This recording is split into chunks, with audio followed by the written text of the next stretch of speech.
You'll lead us in the pledge, right? You. Hit him for me, please. Got a lot of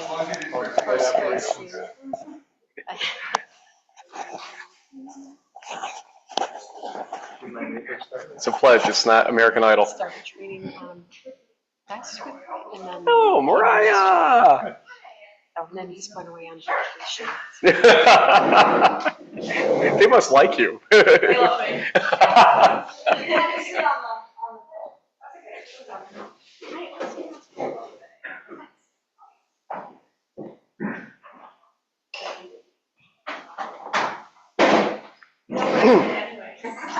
Is Kevin coming? No. It's gonna be you, Bill.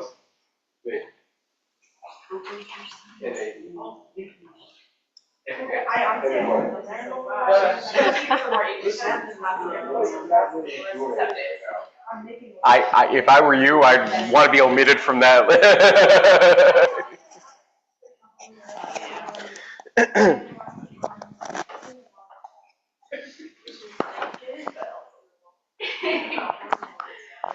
You look like a tight-knit group tonight. Just hosting.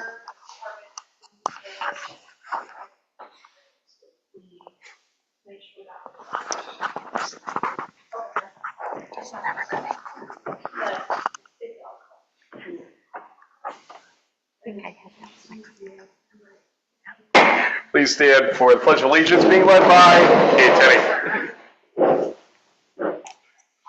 Pledge allegiance to the flag of the United States of America and to the republic for which it stands, one nation, under God, indivisible, with liberty and justice for all.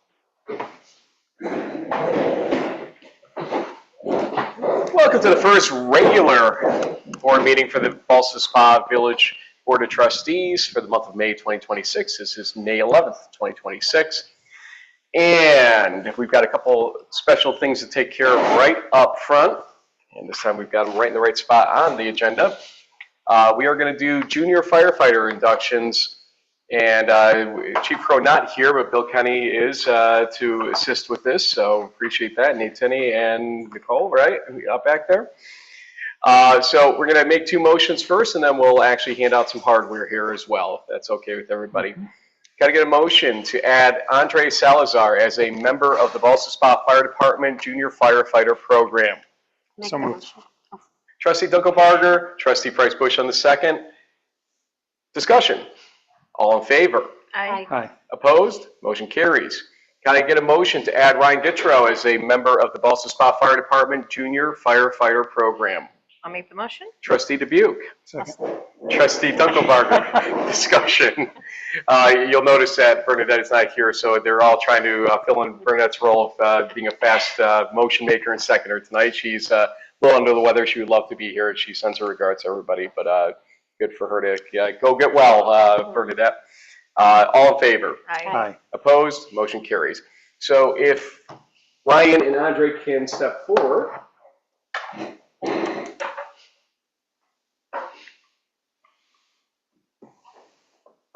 We got Ryan? Andre. I knew it was going to do it backward tonight. And Ryan. Okay, I will read here what each of these says. Volunteer to all to whom these presents shall come, or presents shall come, know ye that the trustees of the corporation of the Village of Ballston Spa, pursuant to the statute in such case made and provided, have appointed Andre Salazar and Ryan Gittro, junior firefighters, to be attached to the Ballston Spa Fire Department belonging to said village, in testimony whereof they have hereto affixed the seal of the said corporation and caused the name of the mayor and clerk to be affixed on this 11th day of May 2026, signed by me and Rebecca Little, our clerk. Congratulations, guys.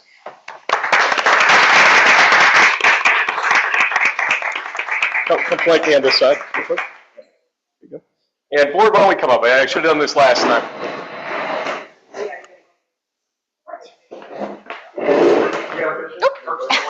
You're right. Tripping over my feet.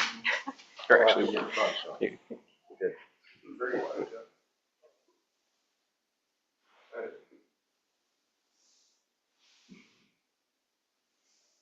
We're so serious.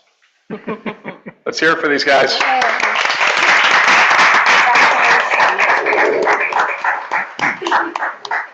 Thank you. Thank you. Hi, Mayor. Just using yourself. Good to see you guys. Got a drill to go to. Thank you. Be safe out there. Thank you.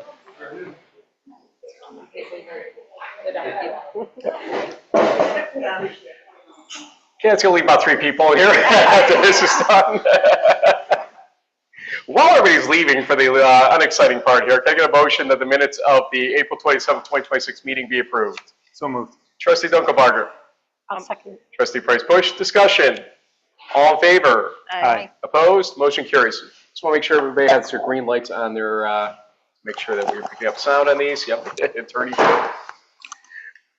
And that will lead us to public comment on agenda items only at this point. If you would like to speak, please raise your hand. You'll have 3 minutes on any agenda item. Also, a little feature I believe that Jenna is doing now is she's putting the rules of procedure that help guide behavior type questions and respect questions on the list of documents each week or each meeting we have now. So if you ever want to see what the quorum is supposed to be in these meetings, please go to there and look at that with minutes and the agendas and all that stuff as well. Anybody would like to speak? John.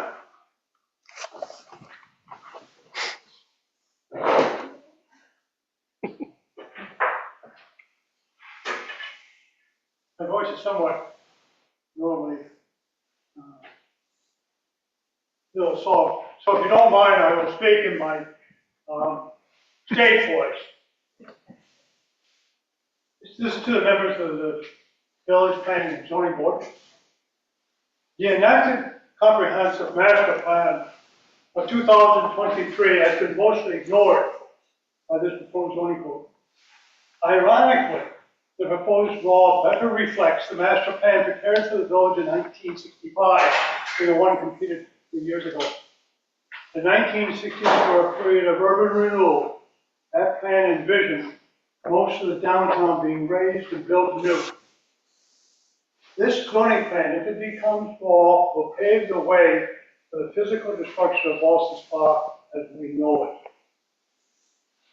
For instance, the only requirement to permit a demolition in downtown is a development plan to build something in the place of the destroyed buildings, section 11.3D. And provisions also allow for 100-foot long buildings in the business district, see table 3. Short-term rentals are prohibited, but hotels and motels can be built in downtown, section 5.2C, page 44 and table 8. Those are downtown, especially the lower Milton Avenue. Residential cluster developments of 4, 6, or more separate units will be permitted in residential areas, section 5.3D.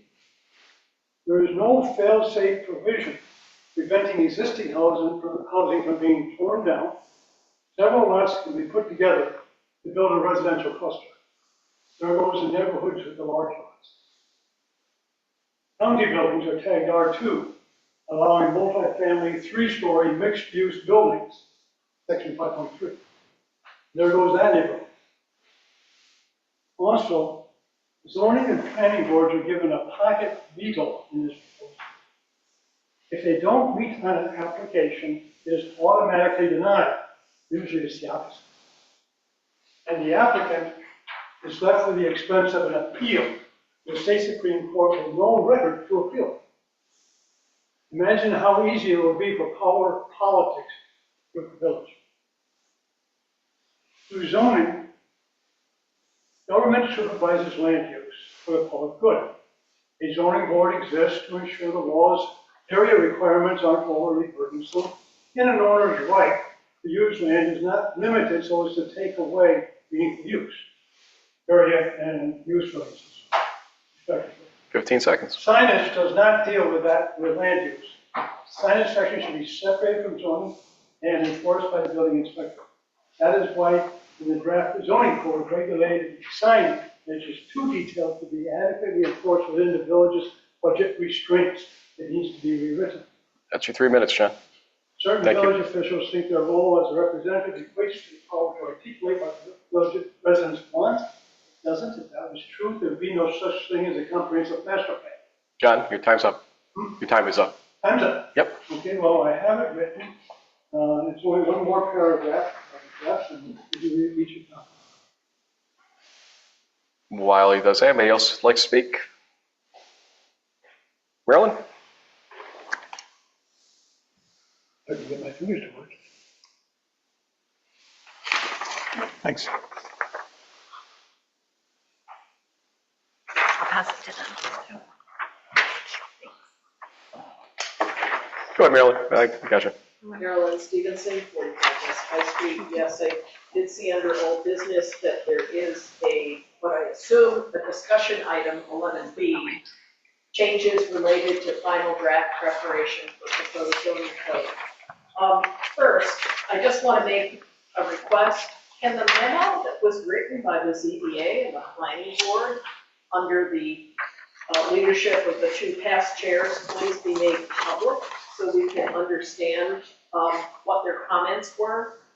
Those boards must have met in private and did not have any public meetings at which an agenda included a discussion of the proposed draft code, similar to what you've done previously at previous meetings. Just a couple of random thoughts. Just want to let the trustees know that the comprehensive plan is the guiding document for land use planning, development, and redevelopment in the village of Ballston Spa. The plan was approved by the trustees. The redrafted zoning code must align with the comprehensive plan, and it has been months since we've seen the code edits, knowing that there were additional things that were still typos, misinformation in the draft code, and I understand they're being corrected. Remember, the zoning advisory committee was appointed by the trustees to advise the village on changes to the code. Okay, and they were doing a good job, and a good conversation was being had on the various topics. One point of clarification, the Beehive, which is a 1924 era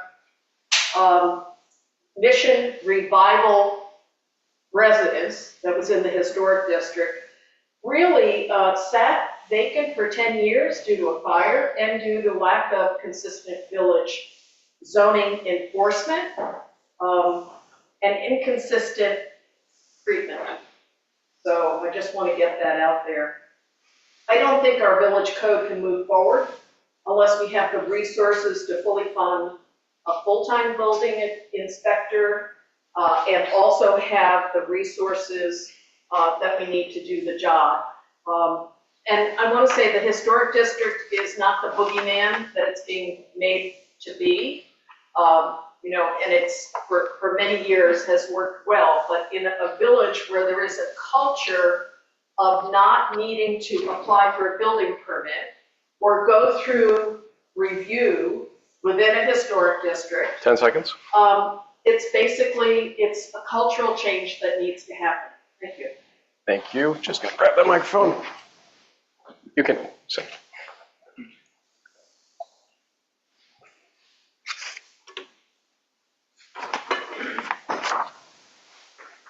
Liz Cormos, 89.5. I did foil the comments from the Planning and Zoning Board, and basically after reading all of those pages, the code is not ready to be sent to the county. There's a lot of criticism in that document. I also put in mine that needs at least another draft, clean it up. And then this weekend, we saw from Mayor Rossi some changes that he is proposing. And, I have a few comments about those.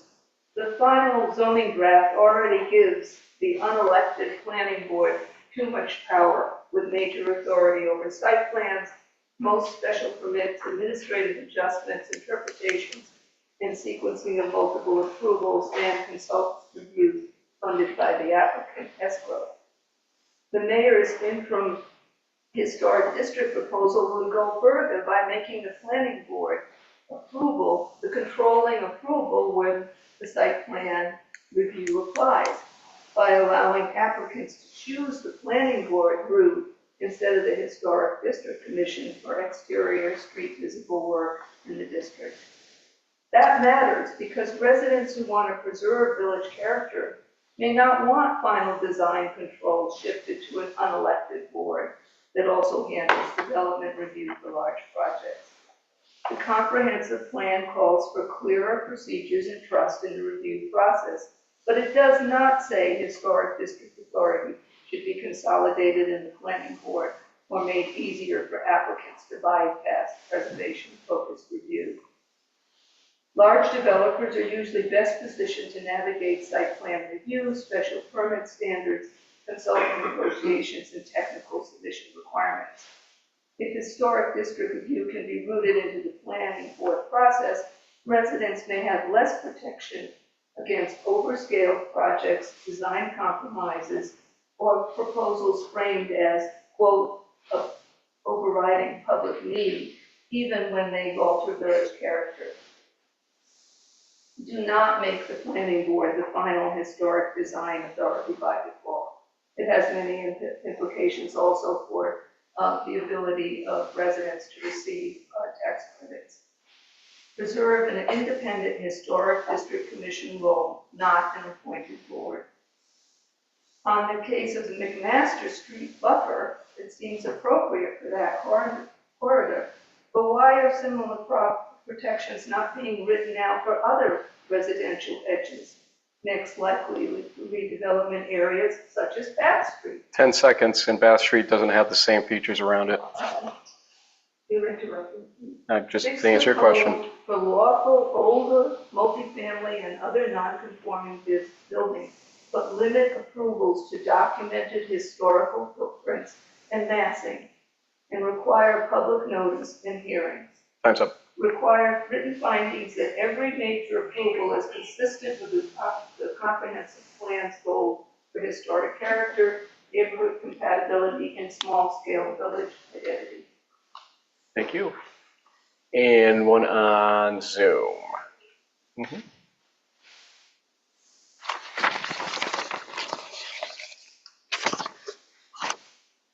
Keith Lewis, 38 East High Street, Ballston Spa. I'm speaking tonight as a resident who chose Ballston Spa, our family, because of the historic village, not a developer playground. The comprehensive plan and every survey we've done say the same thing. People want to preserve our small-scale character and the historic streets. They don't want to hand the keys to big outside developers. Some of the mayor's zoning ideas do move in that direction. The McMaster Street buffer is an example that perhaps could protect quiet residential street from becoming a backdoor to a massive project.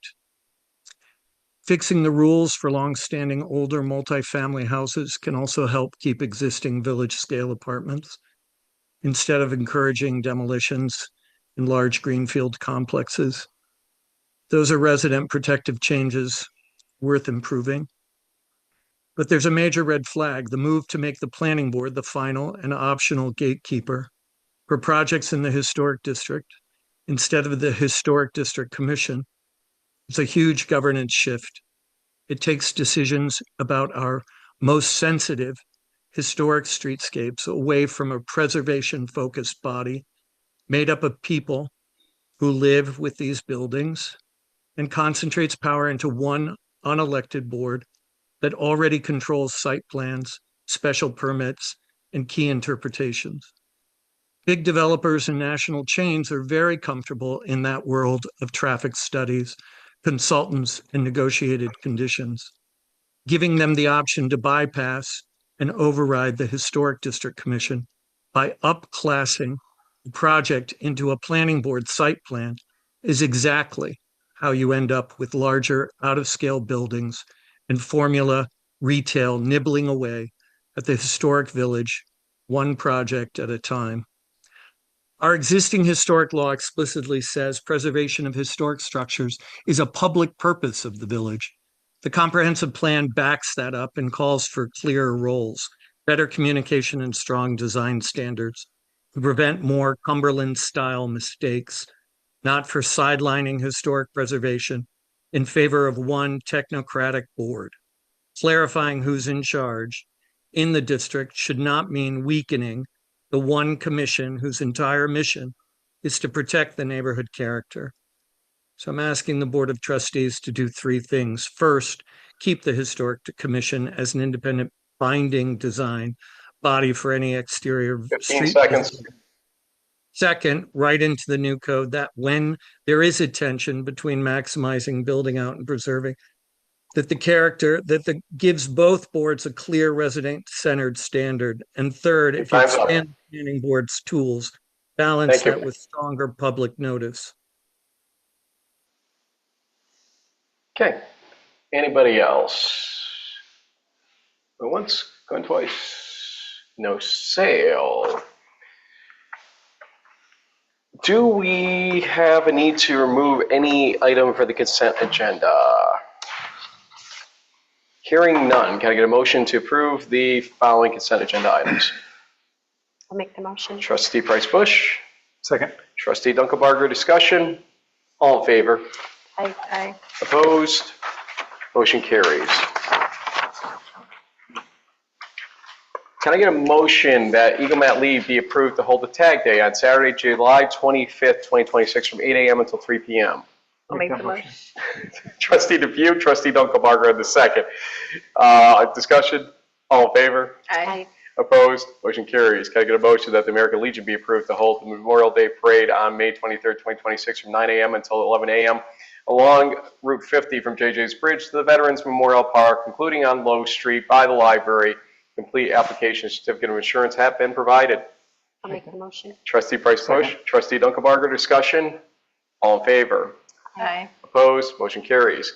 Can I get a motion that Lorenzo Santoro, Aiden Estrada, Zealand Reynolds, Adam Valprez, Joel Corella, Bayard Magnalia IV, and Riley Santos of Active Environmental LLC Pest Control be allowed a soliciting permit from May 11th, 2026 through November 1st, 2026.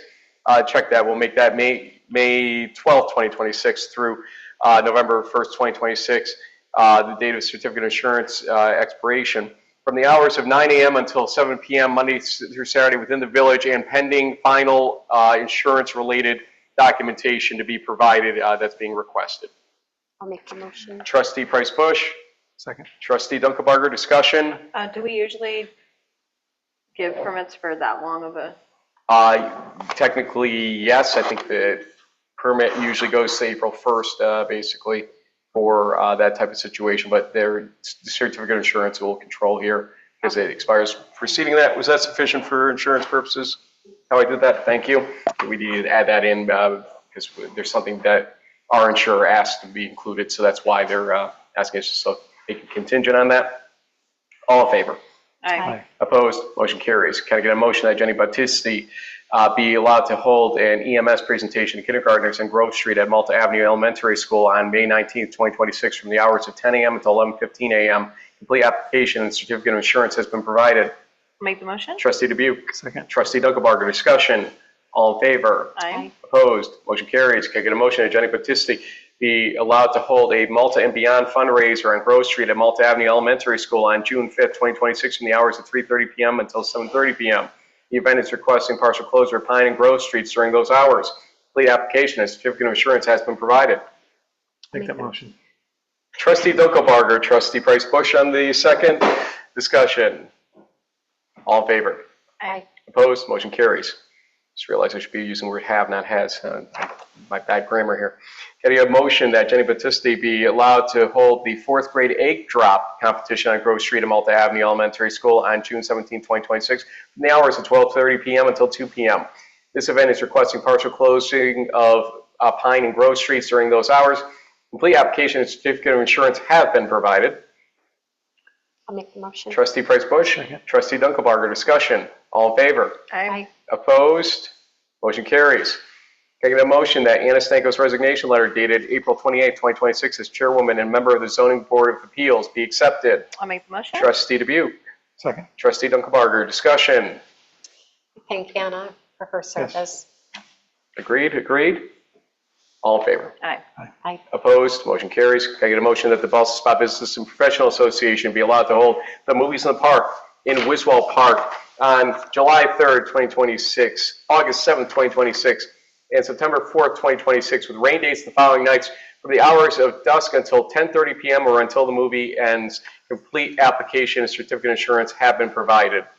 I'll make the motion. Trustee Price Bush. I'll second. Trustee Dubuque, discussion. I did change that wording as requested earlier today. Oh, yeah.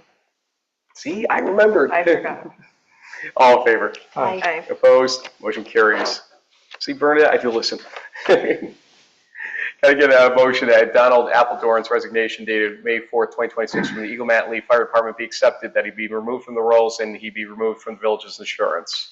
So moved. Trustee Dunkelbarger? I'll second. Trustee Dubuque, discussion. All in favor? Aye. Opposed? Motion carries. Can I get a motion approving Scott Burlingame to be appointed chair of the planning board with the end date not to be before December 31st, 2026, noting that this does not affect his term, which also expires on December 31st, 2026. So moved. Trustee Dunkelbarger. I'll second. Trustee Price Bush, discussion.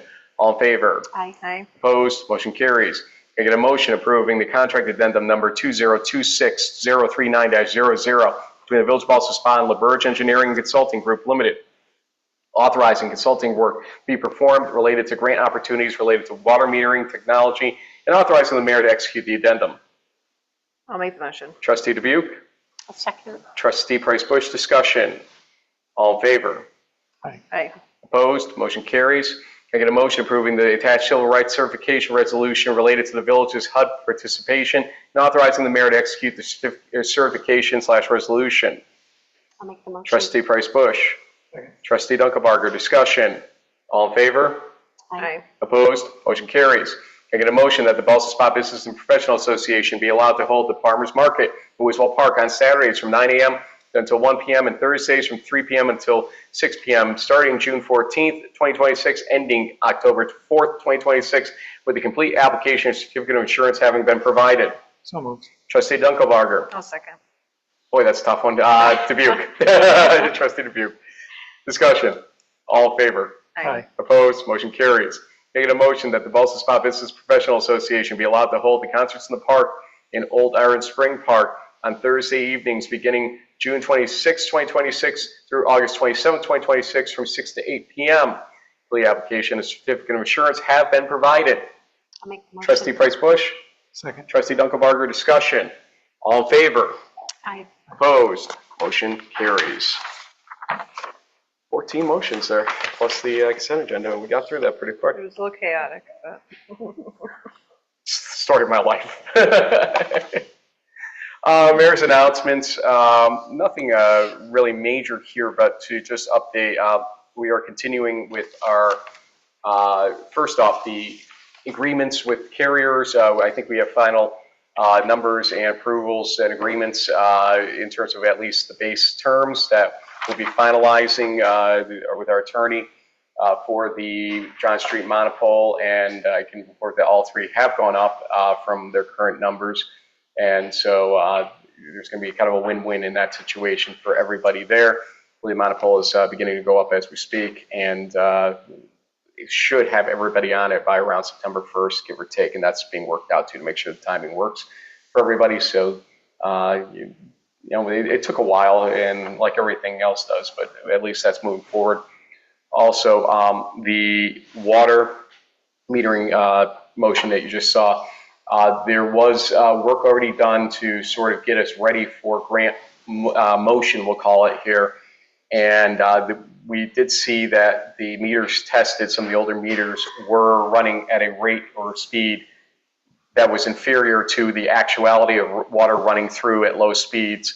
And so we have got a pretty good case built to begin for the in-village system of meters getting an application together. And so Don Rhodes is going to meet with our DPW folks, water folks this week, and begin moving that forward as well to make that happen. And again, between the grant motion and the income survey motion from before, we're positioning ourselves here to get ourselves into a spot to finally, parlay that into something positive for the system. Because remember, if folks aren't paying for all the water, obviously that's the negative, but if they reduce their usage of water, that means there's less energy we have to, push out there, waste of water, et cetera. And so, it's, again, a win-win ultimately for everybody as long as we can successfully get a grant like that.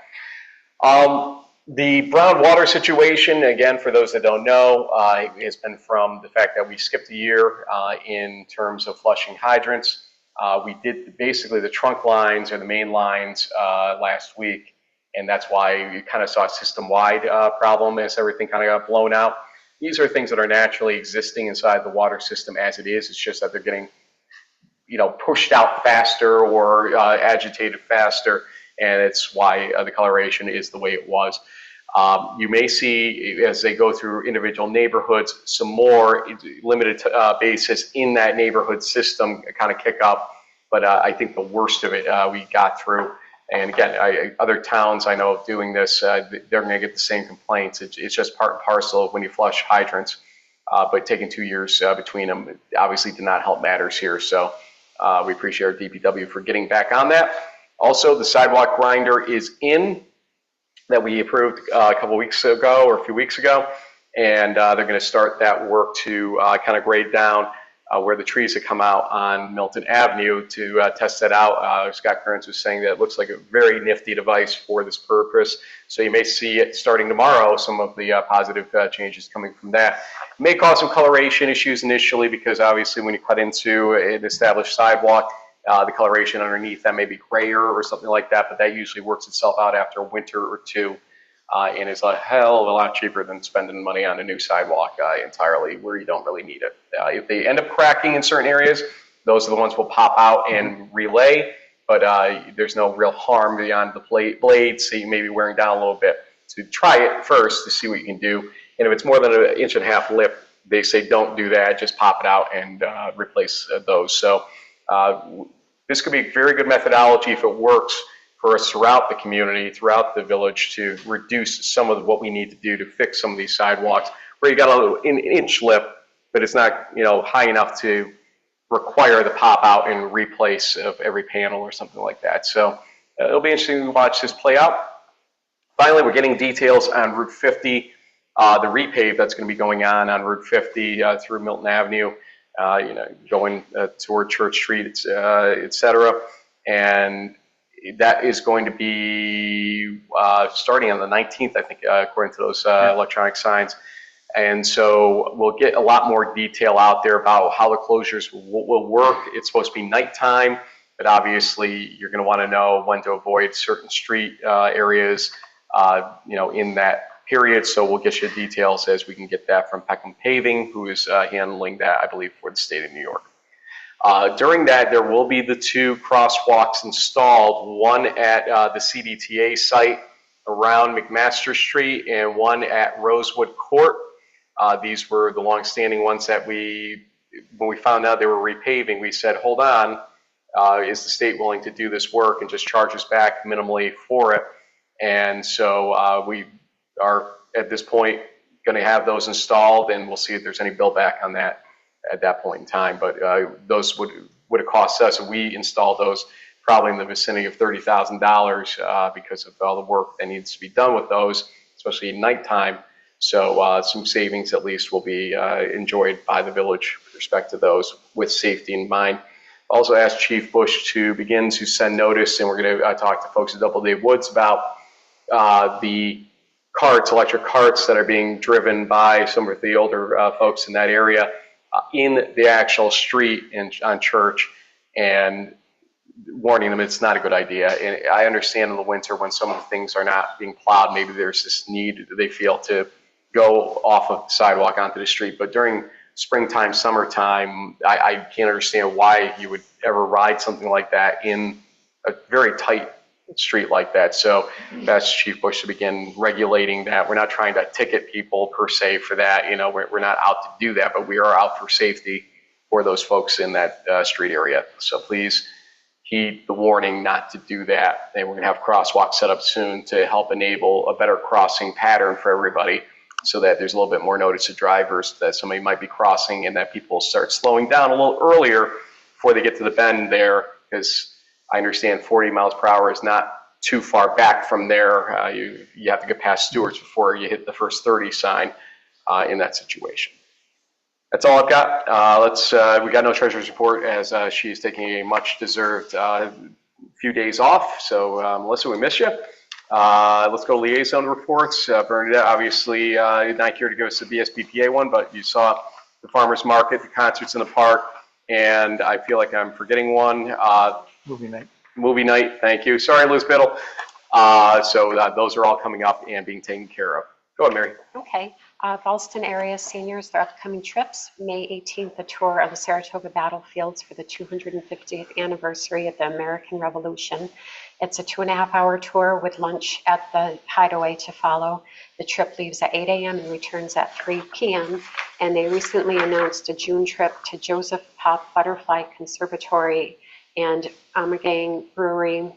You're going to include lunch cruise on Ostego Lake with the Glimmerglass Boat Company, and the date and the time is to be determined on that.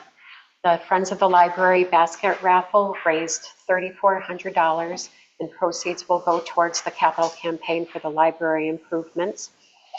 The library will be hosting an evening book club on Thursday, May 14th at 6:30, and an afternoon book club on Wednesday, May 27th at 3:30, with a discussion by Gary Scheingart, the author of Our Country Friends, a satirical novel about a group of acquaintances who quarantine at a country house in upstate New York during the early days of COVID. Copies are on loan. They're available at the circulation desk. I mean, our kids all came home, and it was an experience during COVID, wasn't it? Thought the world was going to end. On Tuesday, May 19th, from noon until 1 p.m., the library will be hosting a new digital skills class, What is AI? They'll kick off a series with AARP Planet Zoom, hosting a lecture with trainer Johnny Hernandez. Johnny will cover the who, what, where, and whens of AI. The library staff will also cover AI websites. Registration is required, so you can stop in or call to save a spot. And within the next few weeks, the library is going to be conducting a survey for patrons to complete, so check on their website soon for details. Charlene. So the Committee on the Arts has a slight change, and they're going to now meet Wednesday, May 20th, right here in the library. They're supposed to meet this week. And then Kathy sent me a bit of a review from Poetry Month. So random acts of poetry featured haiku banners on village light posts that featured student poets and local poets. We had a poetry walk that stretched from the handstand in Wiswell Park to the front of the library. There were 2 poetry workshops and 1 book signing. We featured a poetry performance evening at Brookside, which was very well attended. The final event was a poetry open mic at the Back Barn Brewery, which was also well attended. Other ongoing events were at participating BSBPA members and included Poem in Your Pocket free poems to pick up from a small bucket at 11 businesses, a poetry chalk walk, which involved Girl Scouts writing selected local haiku on sidewalks in front of 9 businesses, and dining with poetry, table place cards at 7 restaurants. And Kate and Kathy are going to be meeting soon just to review how everything went, which, by the way, it was really cool to see the poetry all around town, everywhere you went, whether it was the village office or Henry's, or just walking right outside the library here, you'd see poems. So it was really nice. They worked really hard. But that being said, they want feedback. So if you guys have any suggestions, any recommendations, you can contact them. Probably best just to reach out to their Facebook if you don't have their information. The Historic District Commission has a tentative, right, John, meeting scheduled for May 28th at 7 p.m. at 90 East High Street. Just watch the village calendar in case that changes. And Park and Tree will meet next Tuesday, May 19th at 7 p.m. in the Cornell Cooperative Extension Conference Room. Everyone is excited for spring and to finally be able to plant some flowers in Wiswell Park soon.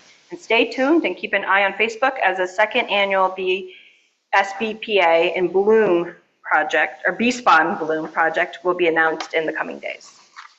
Okay, in honor of Poetry Month, roses are red, violets are blue. It's time for DPW. Paul, we're up to Oh you. my God, really? Let's see, Frank has already stole half of my thunder about the annual flushing of the water system. You're welcome, actually, Yes. this one. They're about halfway done. They did finish the second round of picking up brush and leaves, and they'll do one more sweep this week. Just a reminder, May 15th is the cutoff date for putting unbundled brush out and unbagged leaves. And they're working on the paving list for the summer, but they're waiting. They have it kind of finalized, but they're waiting to see how much money we're going to get from the state when the budget comes through, the CHIPS money. But I mean, there's a budget deal, isn't there? There's a budget deal. Before they finalize what the final list will be. Okay, time for old business. We'll start with the auditorium carnival event application.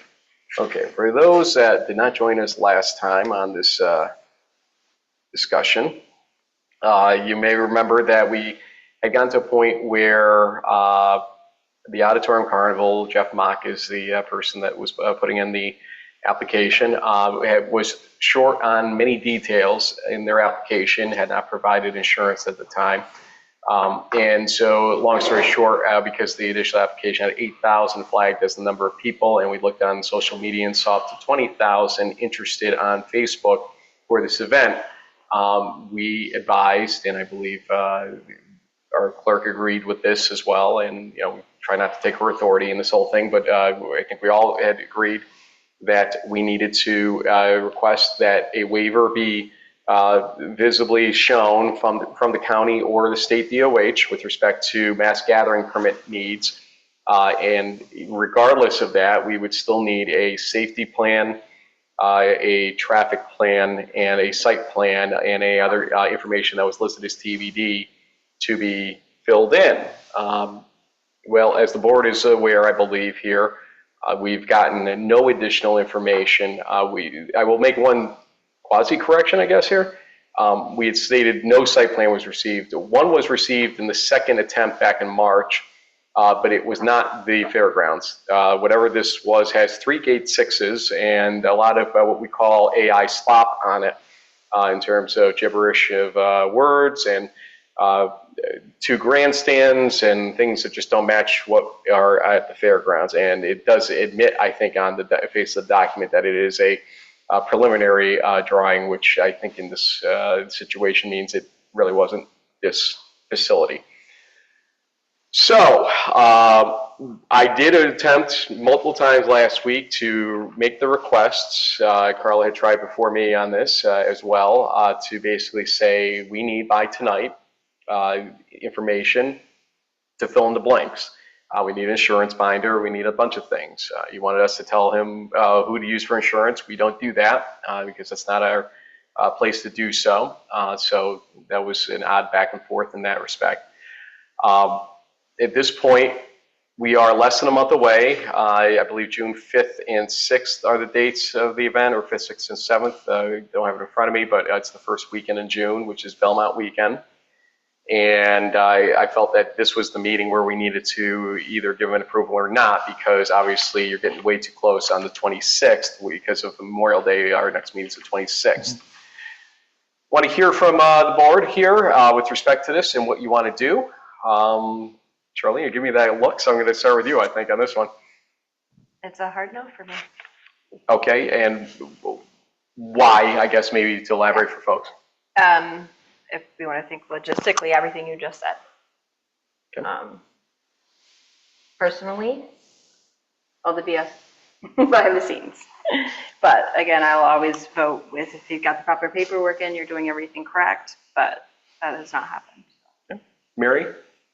I think at this point, he's been given a lot of opportunities to come up with the proper paperwork and requirements, and he's fought it every step of the way from my viewpoint. Yeah, I'd have to say no. Paul? His paperwork just has not been completed thoroughly enough for us to have any chance of trying to pull off this event by that date. Okay. So as a result, And I do want to at least list grounds in the motion if you feel that's appropriate. I think the board is pretty clear that he hasn't filled out paperwork, so he can't obtain the permit. Well, just be specific about what is why I would at least list the grounds on it so that the motion itself contains the information. If you have a question on it, I'm not going to go beyond that. Just a listing of what's missing. Your motion. Okay, can I get a motion to deny the permit for the auditorium carnival on the following grounds: failure to provide a certificate of insurance, failure to provide a mass gathering determination, failure to provide a traffic plan, failure to provide a safety plan, failure to provide an accurate site plan, failure to rectify any other to be determined information on the application. To the degree cannabis sales were desired in absence of state authorization to do so.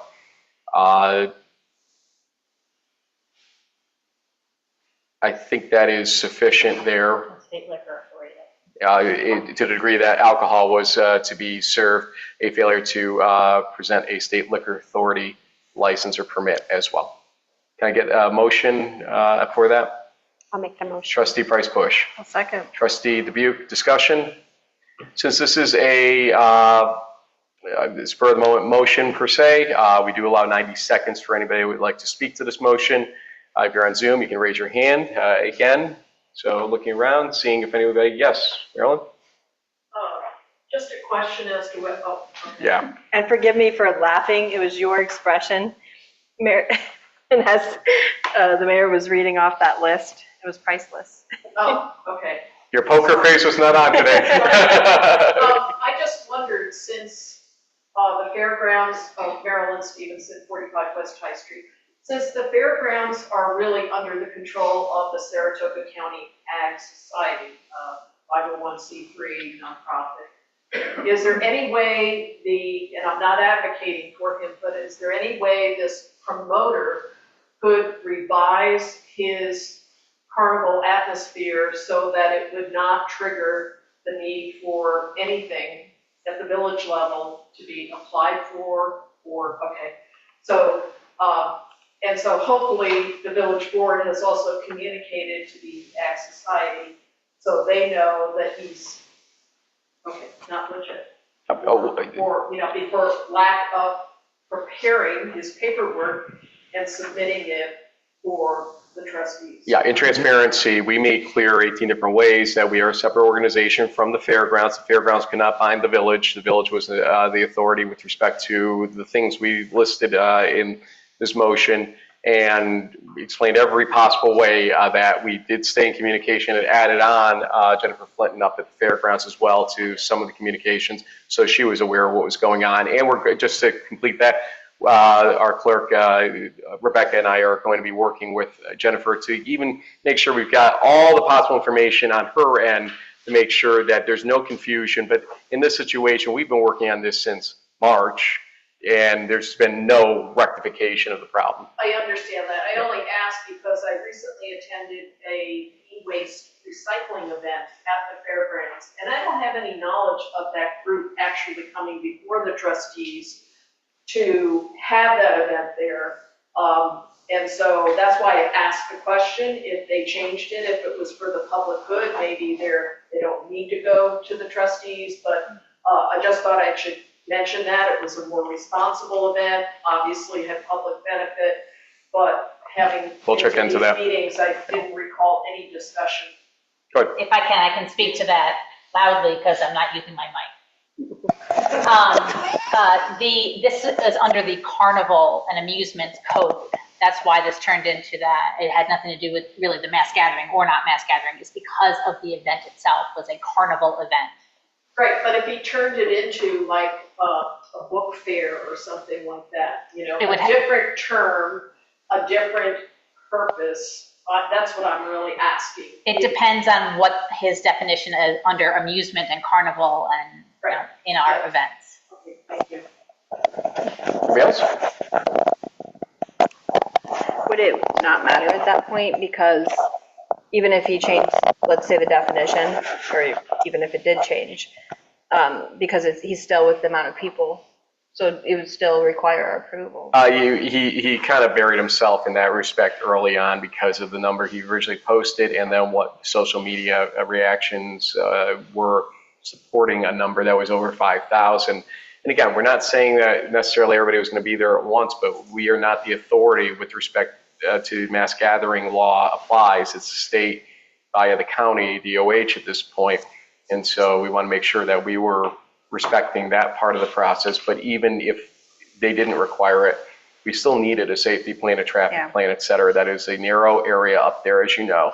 The fair works with us very tightly to make sure that they are allowing passage of cars, and they're usually very good. Maybe the weekends get a little chaotic, but they know when it's getting chaotic, pull people to the alternate lot and everything else. So we've got a good relationship with the fair with that scenario. So, we tried. We tried in every possible way here to assist, and it was one of the most unusual experiences in 4 years of being mayor, that's for sure. Okay, for the vote, remember this is a vote to deny, therefore an aye vote is to deny, a nay vote is to technically approve, although it wouldn't be, we'd have to re-motion it to approve it at that point. So this is a motion to deny. So why don't we take a roll call vote just to make sure we've got this right? Yes. Yes. Yes. Yes. 4-0 to deny the application for a permit. Okay, changes. One thing, we got a new business Labella grant proposal. I wanted Bernadette to be here to discuss that since that's kind of in her wheelhouse with respect to the Brownfield opportunity area grant and whatnot. So I think we can shelve this for until the next meeting. So that new business will be punted until next meeting, just so you know that. So right now that leaves us with changes related to final draft preparation for proposed zoning code. Just to go back and address some of the comments made during public comment, that's right that we're not ready for sending this to the county planning board. That's what we're actually doing right now, is going through using that last round of public comments, using some of the planning board comments and the zoning board comments that we received, basically going through and figuring out what's left here, and also as referenced some of my proposals that I had talked with Bernadette on with respect to McMaster Street, for instance, because that was one we've heard so many times, to create that protected corridor approach to that degree possible, and also about the pre-existing non-conforming dilemma that's going on. And then we also went a little back and forth on the Historic District Commission in the interim scenario. I do want to point out in the comments the idea that a planning board is an appointed board, and that was the consternation about it. Well, so is the Historic District Commission. So it's not a question of an elected board versus an appointed board. They're both appointed boards. So not sure where that argument was going earlier, but just to make sure there's clarity on that. Last week, we talked about how to go through a process essentially to work on this from our perspectives. And respectfully, Paul and Charlene have not had a chance at a bite at the apple, per se, this table at least, to give their ideas and thoughts. And I appreciated seeing your thoughts, both of you, on this. I know Mary went through with a pretty fine-tooth comb as well on this. We had caught a bunch of glitches, reference errors, things like that. I think we all universally agreed that that list will get incorporated in over to Chris. That's the easy stuff, grammar or misspellings or missing references or wrong references that we caught along the way. So that's the easy stuff. There was a lot of discussion about changing the map on perhaps a parcel by parcel basis, or to reflect what the actual zoning is currently and stuff like that. I want to give a message to those folks clearly here that the goal of zoning is, in terms of mapping, is not to nail every parcel that exists with what their current status is. So multifamily can exist in a single family zone. We call that a pre-existing non-conforming use. They can remain in that position. The real question becomes, how do we treat that use when, let's say it's abandoned for a certain period of time, and then somebody comes along and says, hey, I want to still use that structure because it was fine for 2 to 4 family, whatever, and I want to continue or resume that use. And for those wondering, the Beehive lost its character of being a multifamily for a period of time because it sat idle for a year. That's what the current rules are.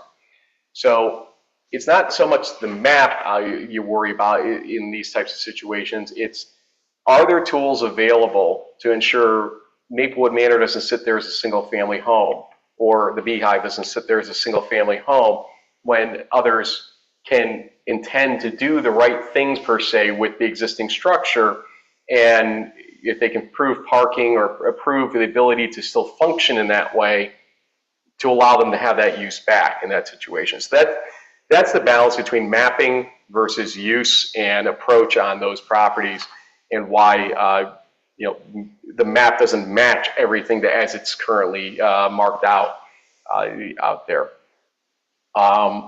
Otherwise, we did spot some questions for the board. Let's see here. One thing, Paul, I think, did you flag the motor vehicle? Somebody flagged the motor vehicle repair facilities grandfather clause. Maybe I did. I can't remember. Actually, I think it was me on this one. I mentioned the fourth additional site. Yeah.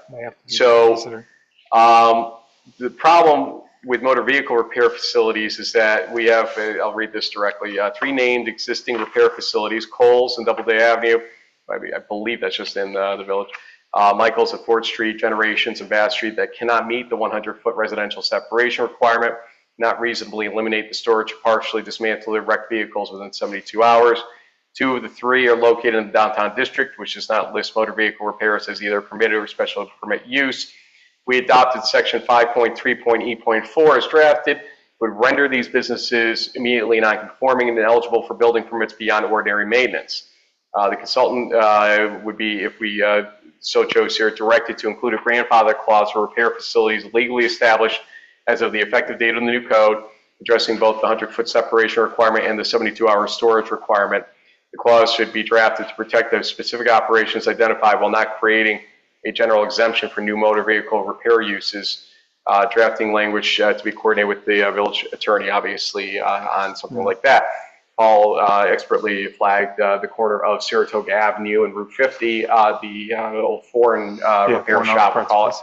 I know there's some thought to maintain that as such, and so that's a good catch there. That could be another one in addition. Is everybody kind of on board on the same way on that? Yeah. Okay. Let's see here.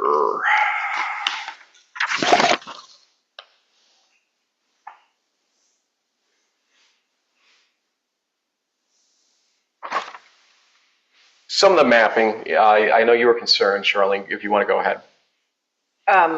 The mapping. Mapping generally. The historic district? Yeah. I think we need to take a second look at it.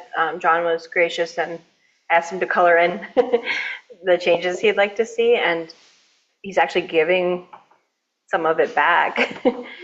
If you look where he said you could, get rid of that, and then really he's just adding 2 little smudges in. I think we were looking at for the meeting because I found the current map that we're using.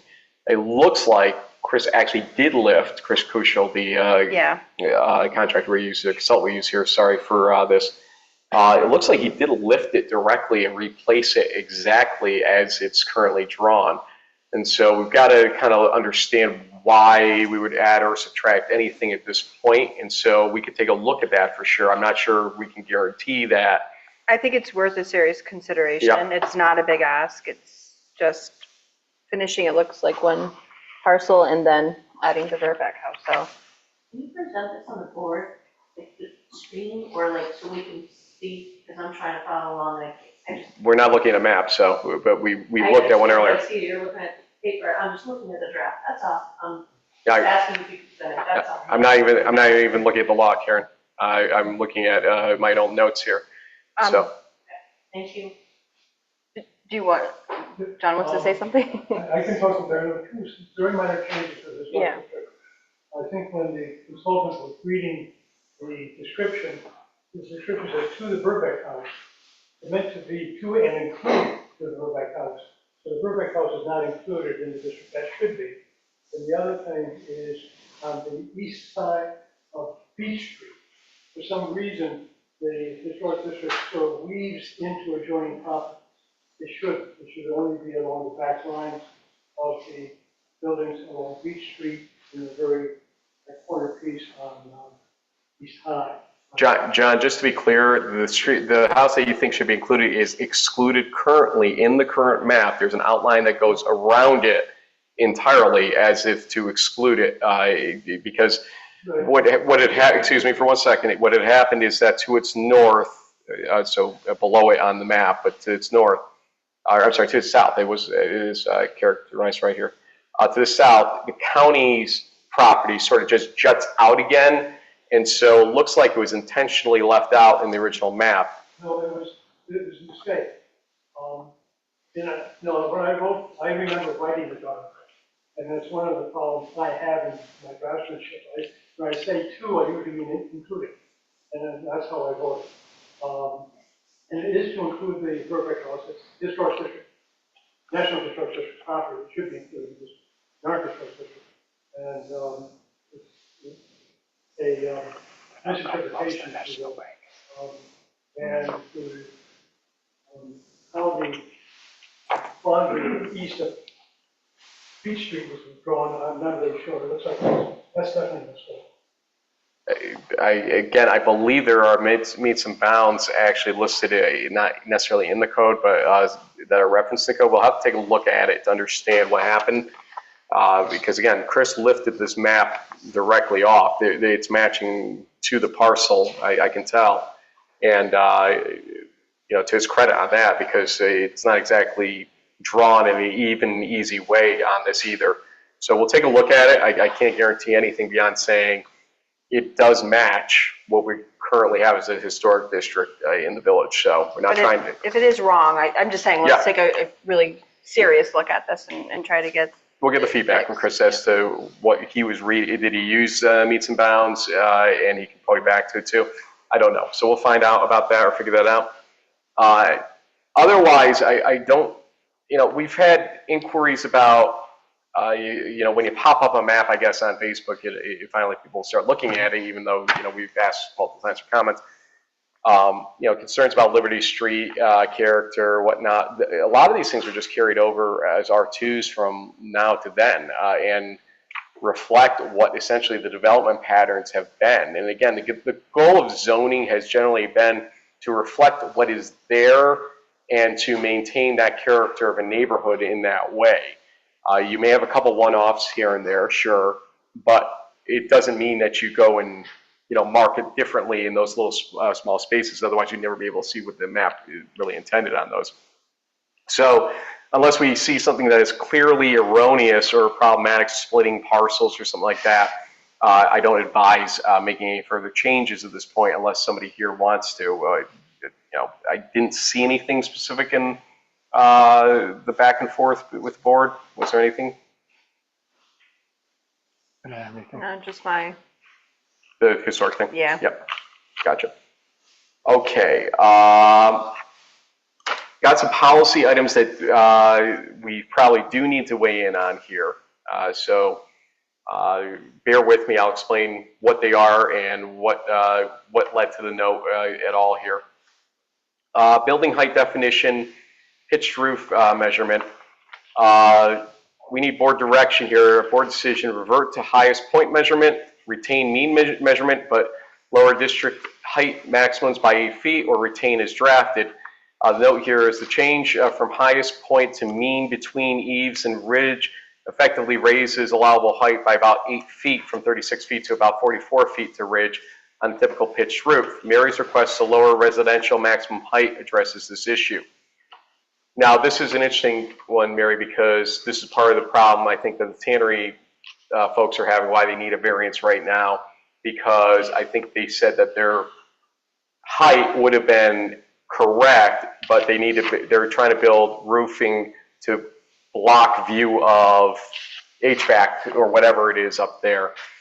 So it takes them above the number ultimately. That's an example, at least, of it. So I don't have one opinion or another on that. I just know that it's playing out in a strange way right now, requiring a variance for somebody else.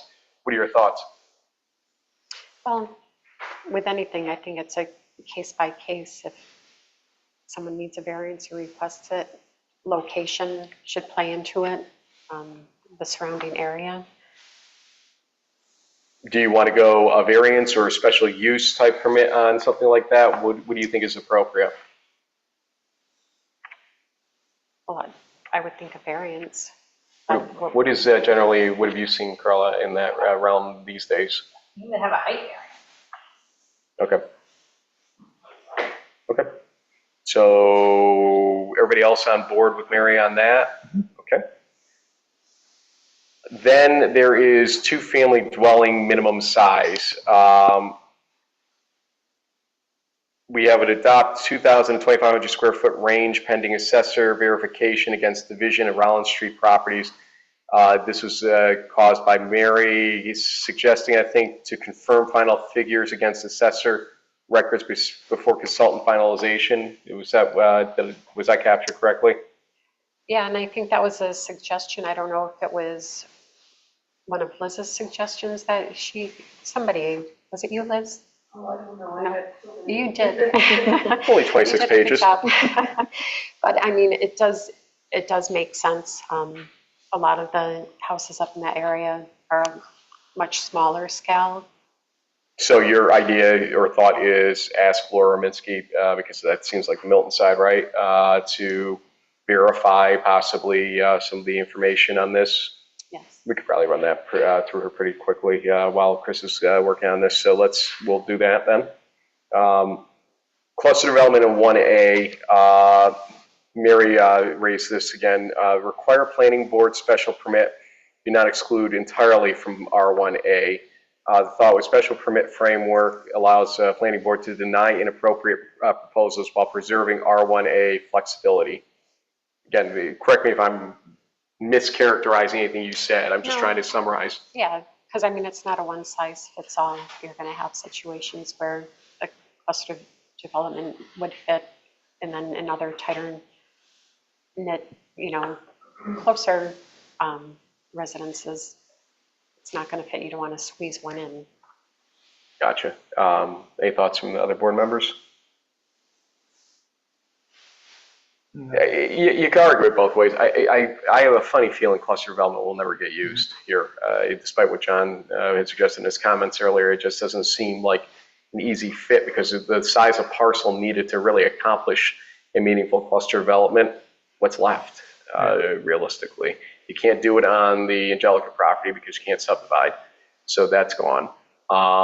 Maybe the Infirmary property or Angelica property, I'm sorry, the Maplewood Manor property, but I doubt that. The Ricketts property is not shaped correctly to even make that happen. The fairgrounds someday, that might be the only potential thing. But again, if you're looking to special use permit, you're going to force the hand, like you're saying, where it might be useful, it might not be useful. It depends on probably, the general design approach and neighborhood it's already getting plopped in. So it's a good point, I think, by you, Mary, and appreciate that one. Mandatory sidewalks on new construction. Again, board decision, is it mandatory on all new development, required as building permit condition, visible in district standard graphics as clear expectation, retain current discretionary standard. Mary proposed mandatory ADA aligned 4 framings available type of scenario, the 4 framings I just listed. Excuse me, sorry about that. The only caveat I've got here is, again, neighborhoods that don't seem to have a desire to have the sidewalks, Chesterwood, Colonial Hills, some of the Forest Park properties up there. So you almost have to give a waiver ability if you can prove that it's not a desirable feature in a neighborhood? Would that be? Yeah, I assumed that Colonial Hills and Chesterwood were already pretty much exempt. I think the caution is the wording on it. Ultimately, make sure that whoever comes after us someday is aware that the intent is to allow a waiver in that type of situation. So if we say mandatory on all new development, except waivers permissible if you can prove neighborhood by normal design does not include one, or something along those lines. Would that be fair? Yeah. Okay. Yeah, then existing design. Yep. This is an interesting one that popped up a couple times. I think Ms. Ferradino may have popped this one out in her list of things. Yeah, hours of operation in residential districts. Maybe it was her, maybe it was you, Liz, but I think it's listed as 9 to 5 in the draft for whatever reason. Again, board decision, is there a special permit for extension? Is it 8 a.m. to 6 p.m. default with externally perceptible activity standard per Ferradino? It was. Strike operating hours requirement entirely is an option as well. How we got here in terms of board comments, Mary proposed special permit. Charlene proposed 8 a.m. to 6 p.m. with Ferradino's externally perceptible activity language. Also, in some of my stuff from last week, raised maybe striking entirely as the third option, given existing use table and special permit compatibility controls. You could argue it so many different ways, I think, here. What do you believe would be the right idea? At first I wanted to strike it altogether, but then I thought, if I lived next door to someplace, that was a business, even if it was just like a consulting, Let's say it's tax prep, an individual doing tax prep, and it's April. Clearly, they're going to have people that are going to want to knock on their door at 9 o'clock to sit down with them and talk about their tax prep or something like that. It's a tough one in that realm because there's one size fit all in this. But at the same time, you want calmness in your residential neighborhoods, and that's what this is about. Where do you want to go with it? Paul, how do you weigh in here? In that case, a residential neighborhood, someone coming in to do tax prep, you're dealing with 1 or 2 extra cars after those hours. The classic one, I think, is the Cunningham's one, where you've got a commercial business, really a commercial business at the corner of a residential street, but that's wide open. I think Cunningham's got placed, though, in a, correct me if I'm wrong, did it not get commercially mapped in the end, downtown business? The draft one that I've seen, it looks like it, yeah. Let me just see here. I'm going to call it back on my screen here. One moment, please. The orange. Let's see, Milton Ave, Front Street, Church Ave, High Street there. Yes, okay, so the Cunningham property is orange. This was caught in the discussion with the planning board chair and the zoning board chair with Chris, if I remember correctly, last year, that they flagged this as, why would you leave this one knowing that's a continuation essentially of downtown zone type situation? So I wouldn't use that as the example necessarily because it's already exempted in that realm. So again, where would you go with it then? I think just a special permit. Special permit listing hours outside of the 9 to 5 standard? Yep. Okay, so basically somebody coming in with a business that might be 8 to 7 would need to include on their special use permit, basically. Okay. Industrial district scope.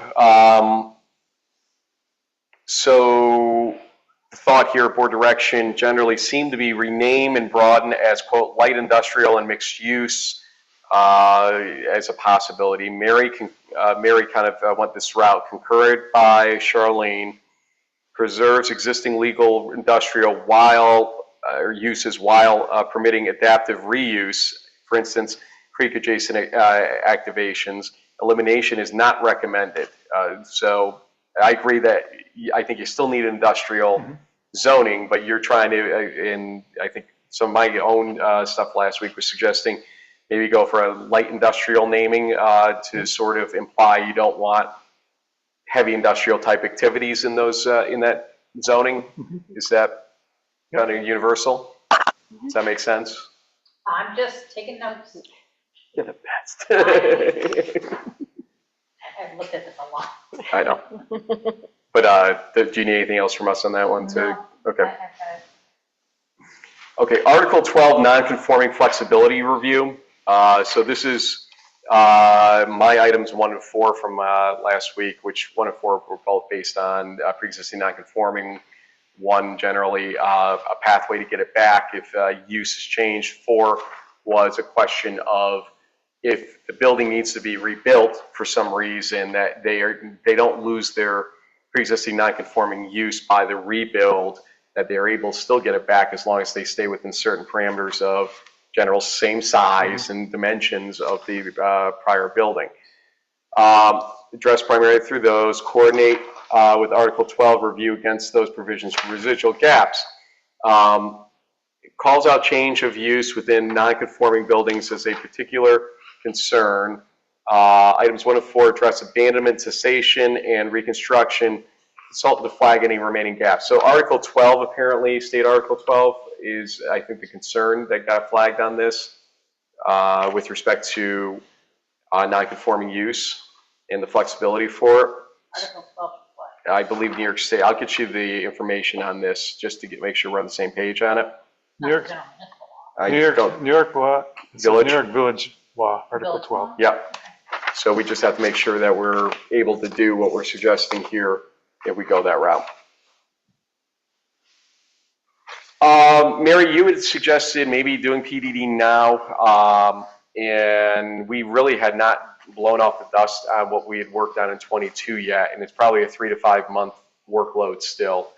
Are you okay with punting it for now until we can sort of focus on it?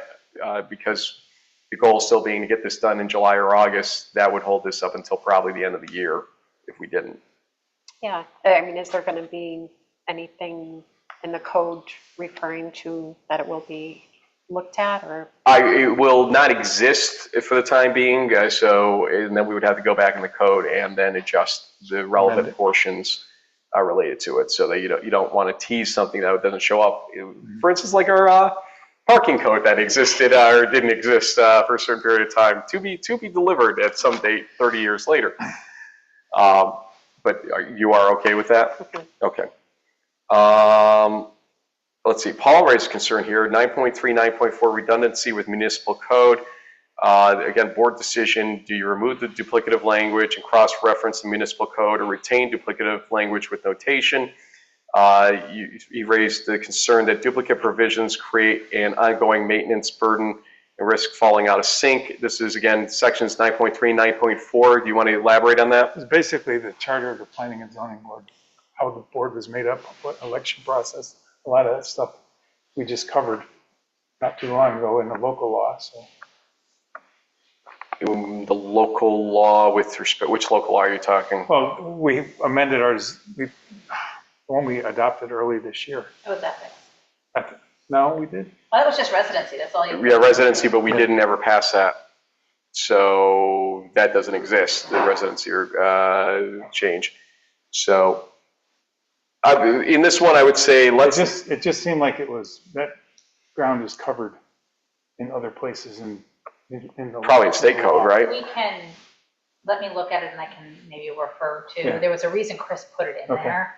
I Because wonder if it it's was just- a refer and Yeah. then he put it in. I wondered if it was just carried over from the old one. Animated strobing sign lighting. I will add here, in case you didn't see the email, that the new convenience store, quote unquote, on Milton Ave that had the flashing open sign, Bob Kavanaugh went over there and got cooperation today to turn it onto a consistently on sign instead of a flashing sign unintentionally. That said, it obviously begs some questions. So with respect to animated strobing sign lighting, board decision, do we tighten the lumens allowed? Animation rules now handled through existing 8.2.e electronic signs provision, or defer? Paul flagged the Milton Avenue example. One of my points had addressed the digital sign definitional gap in 8.2.e. This is a board item, whether to go beyond that with substantive limits. So basically, this is the old electronic sign question again. We've had our planning board, I think, actually having to trip on this one when the church came with a proposal back when. It's been punted around and everything else. How about things with limited change to at least signal, there's an important event at the church and leave it there for X number of seconds to make sure you turn it down to a certain extent to an acceptable lighting level so it's not creating a glow, things along those lines. What's your temperature on those, I guess, is the question.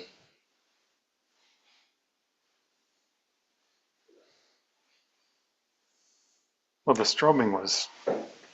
Yeah, that was out of. Accident causing. Yeah. I think it was an accident by them. I don't think they fully understood what they were doing with respect to that. So we're not trying to blame them for that per se. They fixed it. Could have landed a plane and all that. Are they 24 hours? A convenience store?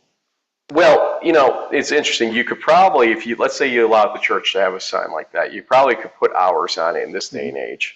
There's almost no doubt. Maybe daytime only or daylight only type signs that don't, you can't. So the key of these things generally is that you can't be content based on this, okay? You can have general rules that say everybody has to have it dusk till dawn, prohibitions or whatever, and stuff like that. But again, you can't do it on a case-by-case basis. You can't allow your planning board to sort of get hung out to dry on something like that if that's who the decision-making body is. You can argue it both ways, like I keep saying on a lot of these. That's why we're even having this discussion. But this is one that became, since I've been mayor, clear and present problem or question. People point to the library and Union Fire Station about the signs they had. And village base doesn't have to follow its own zoning, but it's a bad standard with respect to everybody else. Go ahead. It looked like you had something to say there. Sorry. No, I mean, it makes a difference if it's on all night long.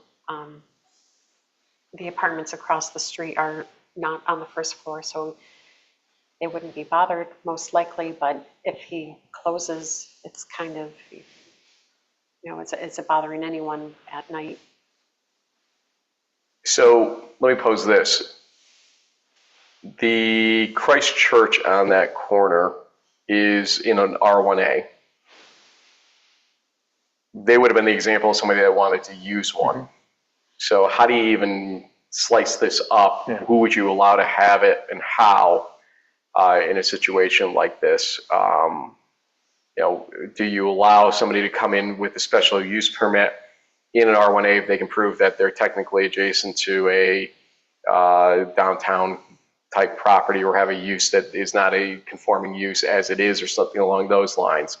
So there's a multitude of problem here that's not unsolvable, but you almost have to get a little creative with what you do with it to make sure you're not imposing on neighbors a horrible scenario, but still capturing the idea that it's 2026 and signs matter to a lot of people. Well, in that particular case, it's hard to believe that still stays R1.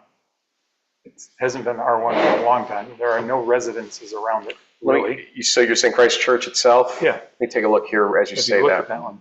If it's truly R1, so there's no R1 around it. The bizarre thing is that Cunningham's and Christ Church, folks, we can hear you. Cunningham's and Christ Church, I believe, currently are R1s. Is that accurate? We are, I don't know, if it's R1, it's residential, I know that. Yeah, so you are R1 in the current map. We caught yours when we were looking at it as it doesn't make sense anymore scenario for that because of your positioning of that property.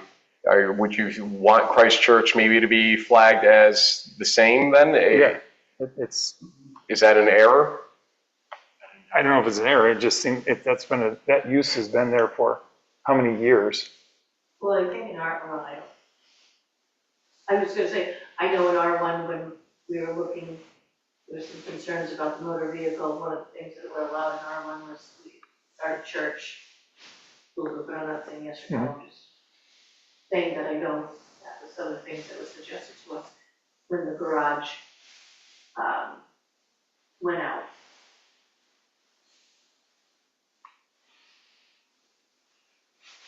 The other oddity is that, is Christ Church 2 parcels? Because there's a parcel next to it, in the old map at least, that's next to the county, so that you have county parcel That's Christ Church. probably the daycare.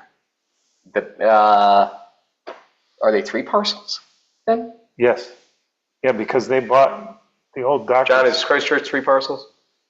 Yes, Christ Church is the church, the rectory, and Yes. the. Yeah, the parcel next to the county building used to be a doctor's office.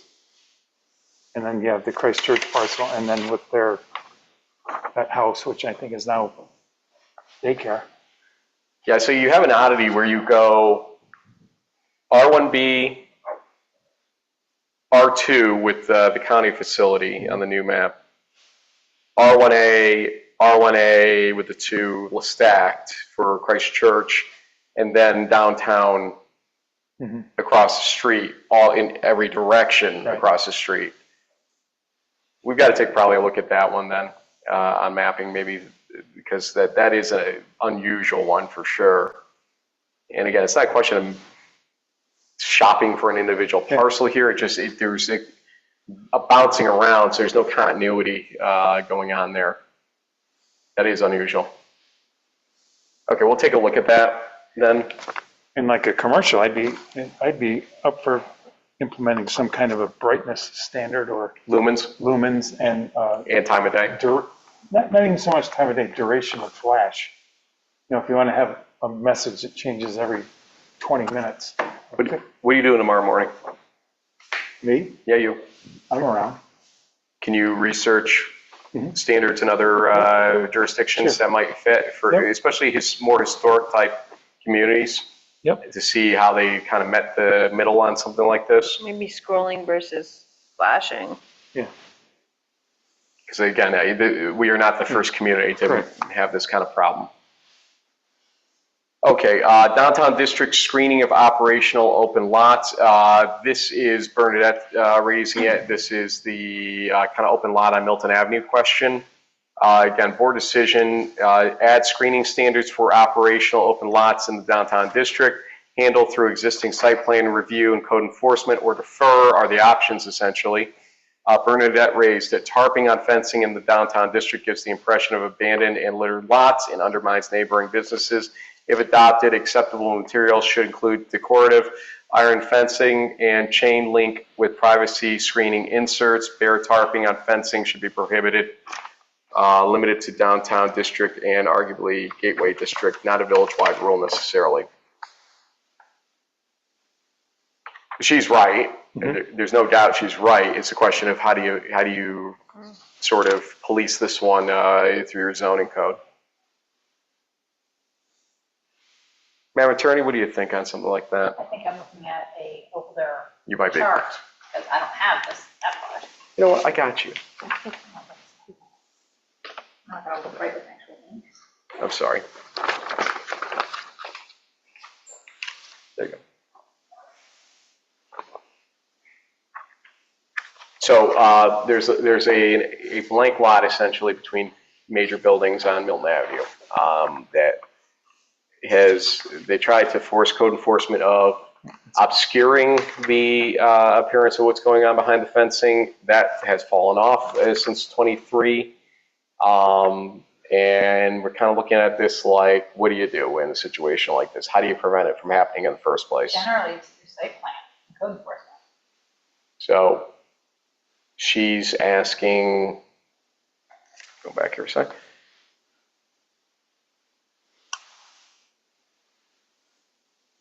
I mean, the whole idea of, chain link fences or, anything that would look nice, that is site plan.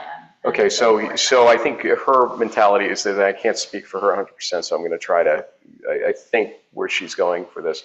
Is there anything we can do in current code to sort of ensure that if this site doesn't meet whatever standard going forward for appearance purposes that it can be enforced, or is that going to be completely the same thing as a non-conforming scenario, pre-existing non-conforming approach? I can look. Yeah, it's a tough one. I get where she's going with it. Again, I think everybody that sits at this table here thinks the same thing. It's not appropriate for what's going on in our downtown zone yet. There it is. Okay. Are we talking just temporary?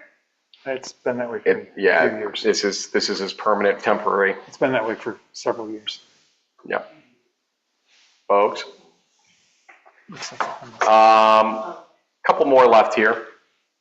Again, Bernadette raised this one. Code enforcement fines in the code versus fee schedule. Do you have to do that? No, we didn't talk about it. No, that's definitely. So going into a fee schedule with those? Well, Can you fines legally? You can't. Fines, you have to stay. In the law. Okay, that's what her concern was. So go ahead, because that, No, that's it. Fines have to be in the actual law. okay, so we'd have to change the law every time we wanted to change a fine, basically, on that one. Usually fines are statutory, so you don't, fees you can do by resolution, fines are statutory. Got it, okay. That makes it clear. And Paul raised 87B5G, mural artistic standards. We were routing it to the village attorney, but First Amendment exposure on artistic content, legal review required before drafting. What was your main thought on this? Well, we ran into this on the planning board when Sashi's. they wanted to put a mural on the building, and there was no really artistic guideline. What is legal, what's not, what do people find offensive? Is there any kind of First Amendment thing we can? That's 100% First Amendment. Okay. So you have to be very, very careful when you draft that. I can look into that. Okay.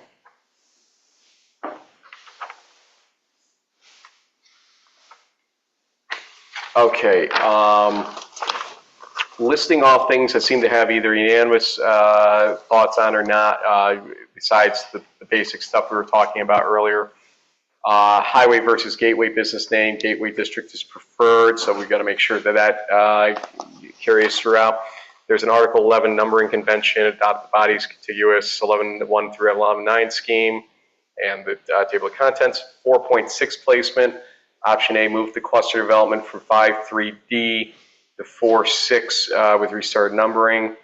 Adult use district name, board decision on single full name and abbreviation across the map. So apparently there's some inconsistency on adult use.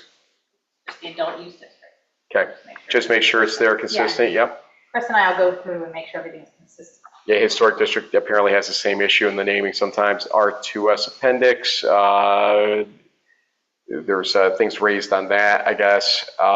3 family dwellings, board decision on whether to define in Article 2 or remove references in 7.2 and 12.3C. So did we have specific 3? I'm trying to remember back now, 3 family dwellings. Got to check those. And there's a section XYZ. You won't get that. Those were just cleanups. Yep, no problem. 120 page documents.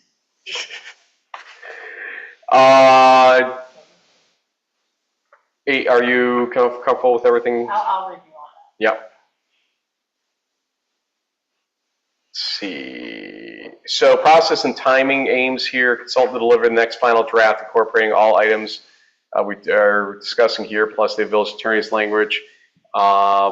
Map finalization, including we'll review that situation for the Christchurch zone there. We have the deferred work streams are on a separate up to 1-year track, hopefully sooner, for PDD, for historic district final stuff, for the ADUs and the short-term rentals. We're going to be getting some advisory, I think, soon from county on what to do there too. So we can maybe start getting that in order for a later date. Target adoption timeline remains summer 2026, consistent with what we've been talking about. Does that still seem doable? I'll talk to Chris and Yep. we'll make it happen. Okay, so, but anything else that we're missing here that you feel should be added in terms of review, questions, concerns, et cetera. Carly, feel free to jump in with anything you've got. I just wanted to, I know Bernadette brought it up at the last meeting, changing part of the HD historic district language now. Is the board going to change that, or is the board not going to change that? That was. Yeah, it's interesting. Yeah, there would seem to be a push and pull on that one. The question ultimately is, there are concerns about how the operations have been going, and for the interim period, whether or not to place essentially, there's about 3 different options I could name here on this. 1, do nothing, obviously. 2, I know it's very good for legal folks like that. Number 2 is, in the interim period, require any exterior work that requires a permit, exterior visible work that requires a permit to seek a site plan review. Or the third option is kind of a hybrid in that, where the person that would be filing for the permit has the option of what route they want to take in that situation. I think the danger that was flagged last week was you could be landing them in a long time period, a long waiting period with respect to their maybe seemingly simple permit. But perhaps they are concerned about how it will play out for some reason and want to go the site plan permit process instead, to give them kind of the choice in that realm. That's a third option that I thought about as we were talking about that last week, and since that point. Any thoughts on that? I can see your justification. You're trying to, tighten up that loophole, or the language, which is very vague. I don't like the third option of someone choosing. I feel like there needs to be like a rule for everyone. And so it does seem like the rest of the board wants to adopt your changes. And if so, I just want my recommendations really considered. Yeah, elaborate on those. To protect the HDC. Elaborate on those, because I think you have some great ones, actually. So I just want to make sure that everybody understands what they are. The sunset clause, which is having visibility. I guess that's to you. Well, already gone I saw that and I made notes on that. I don't know what you. Sunlight, maybe? I'm not quite sure that's what you called it in your recommendation. Did I call it? No. I might have actually had it backward. Yeah, so I was just saying, well, some kind of clause. We don't need to give it a name, but we should have something, and I even like that you said bold, letting everyone know this is temporary. I actually didn't like that. Oh, no? Because I didn't want to put like interim language like, hey, this is the law for now. Just wait and see what happens. Well, I think it's that's the law as it is, and every law is amendable. So you just keep it that currently right now it's the law, and when it's changed, this is the law. It really doesn't make a lot of sense, nor is it normal to have, this is the interim law. Well, I think that's why that was referred to you to, get your. The other things, were, I think, keep going. I wanted to reaffirm HDC's expertise here and draft language. And I think you provided an example somewhere, right? Might have. Maybe on the next page. Oh, no, that was, you gave me something else, because you said no to it. Should encourage active HCC participation during the interim period. Interim period is intended to clarify the procedural relationship between HCC and the planning board during the interim period. Preamble. Yeah. And then. What, of course. Well, because preambles aren't really enforceable. They're just saying this is what we're talking about. And they're fine and they're explanatory, but they're not enforceable. They're just, this is what we're talking about, which is fine. I mean, I don't care either way. And she proposed that the planning board be required to give, quote, substantial consideration to the HDC's recommendations. And I mean, I can see your justification, everyone not agreeing with that bit, but then I do think it's, I have no problem. My next point, I really feel like we need that one, that a non-voting HDC rep at planning board meetings, so that if that process is being funneled to the planning board, then there's representation of the from HDC. The HDC. Okay. with respect to language, here's what was proposed possibly as an idea. In reviewing a project located within the historic district during the interim period, the planning board, or whatever you want to call it, the planning board shall, 1, receive the advisory recommendation of the Historic District Commission, 2, include the recommendation in the record of the proceeding, and 3, state in its written findings how the recommendation was considered in reaching its final determination. I mean, I think that's fair, at the very least. There was something along those lines. Now, these recommendations for me are only if, Carla finds that we need to close that loophole in that language with how the HDC is currently written. Well, it's not currently this board's. Well, your legal advice, I guess, in that it's going to leave us up for, the potential to have some issues the way it's currently written in this draft. Well, it's an issue with the way it's written, period, because there was the question about double bites at the apple type approach and whatnot. That was a little bit cumbersome for everybody, to use a word. So it's just a question here, I think, more or less of, how do you want to go about this? And just to be clear, I issued a memo that I sent to the board and to the HDC about the future beyond this, because tax credits for sure are something that, we want everybody to have access to. I did find a little toxic some of the discussion in the public comment earlier on tonight about what was, historic, not historic, essentially, in this village. We keep tripping on this idea that there's this sanctity to only these streets in the historic district in this village in this respect. And it's such a slap in the face to everybody that lives in the North District or Northern District in this village, where there's some very historic buildings up there. I mean, all through their Doubleday house that John, I believe, owns still. I mean, you have so many buildings here that are more historic than most of the stuff that's in the historic district in a lot of these cases. And we are not distinguishing that, or at least paying honor to the idea that we've got a tough job to do where we want to expand this district to what it really is supposed to be, but also not hamstring property owners, because multiple have come up to me, I think probably you guys too, to say, I don't want to be harangued when I want to come and do something to my property and be told I have to do something that costs me $3,000 more than what it's supposed to cost me because I'm quote unquote historic. And so, we've got to address that. We've got to work on that. And that's in the plans. And I put that memo out to everybody so that we could begin looking at that with them now. But right now, what do you want to do with them? I guess in terms of the historic district, how it operates, how we get people their approvals they need.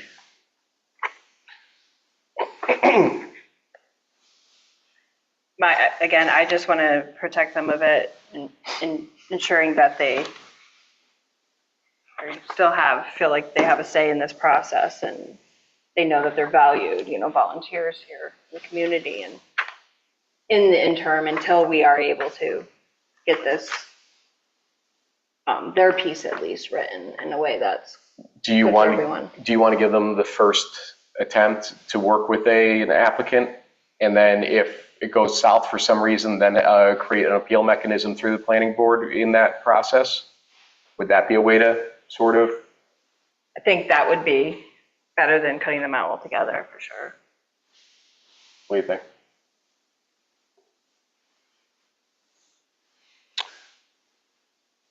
Well, currently, their recommendations are to be considered by the planning board, but they're not binding to the planning board, correct? Correct. Well, if it goes to the planning board. Yeah. Currently, you have a permit for work to be done on your property, and it's not a multifamily property. The building inspector gives it to the HDC chair, and they have complete veto power over that situation. Now, the reason the Beehive got in the direction was it was a multifamily. Site plan. Once the use variance is granted on it. So that's the conundrum here a little bit about the concerns about, we got a little bit of a lecture tonight about control, power, who's got it, what, but there is an appointed board that's going to be making decisions on somebody's property. Right. It's just the reality of what's happening. And a lot of people, even from Saratoga, look at us like, boy, you give a lot of power over there to that group, because some of those things are usually preserved for a planning board in many of these jurisdictions.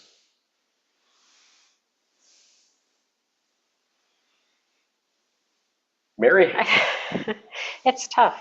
I mean, the Historic District Commission, they have a job to do, the planning board has a job to do. Ultimately, it's the homeowner who, they're going to bear the brunt of whatever decision is made. I would lean toward, this is kind of a compromise position, I think, with you on this, Charlene, is let them go as normal, and if it goes south, something goes wrong, that the applicant has the right and ability to go to a site plan review approach at the planning board phase.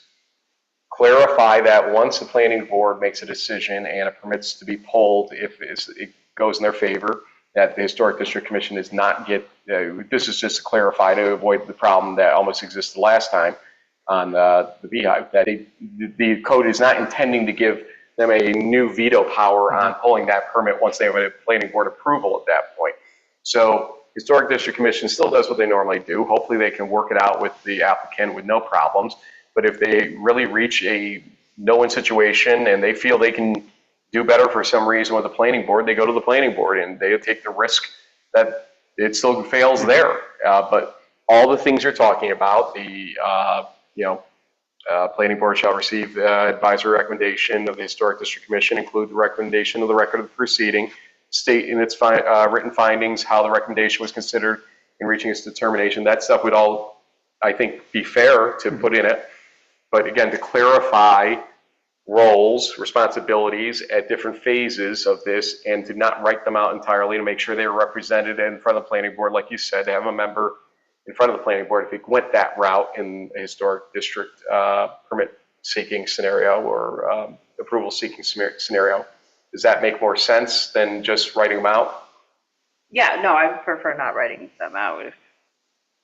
And if that is okay with the language that you were worried about, I would prefer that they still have, How do you feel?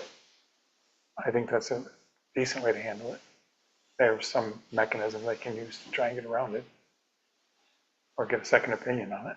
Does it concern you that it's sort of placing an appeal on a planning board? Well, yes, I am trying to figure out how procedurally this would work. So you would have, if I'm in the historic district. Yep.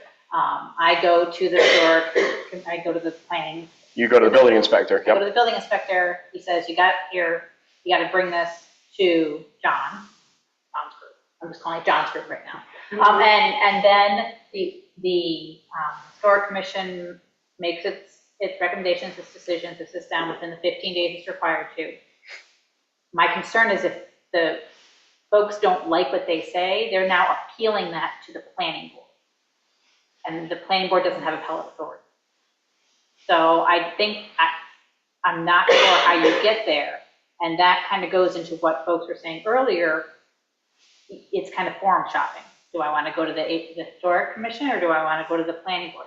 I think that requires more discussion and more talk than, I kind of like to keep the way it is now, just for now. But that's my legal concern. I would almost make it more akin to an administrative approach, is what you're getting at the HDC level, pure HDC level, and then the non-admin approach, because planning board chair technically has the ability to make an administrative change, but you can still go to the full board. So, but then let's say that they go to the planning board and they don't like what the planning board says. If I'm creating a record for an Article 78, do I include the HDC part? Is that a different, or do I go from the HDC to an Article 78? That's where I'm trying to figure out how it goes. So, okay, here's what I'm gathering.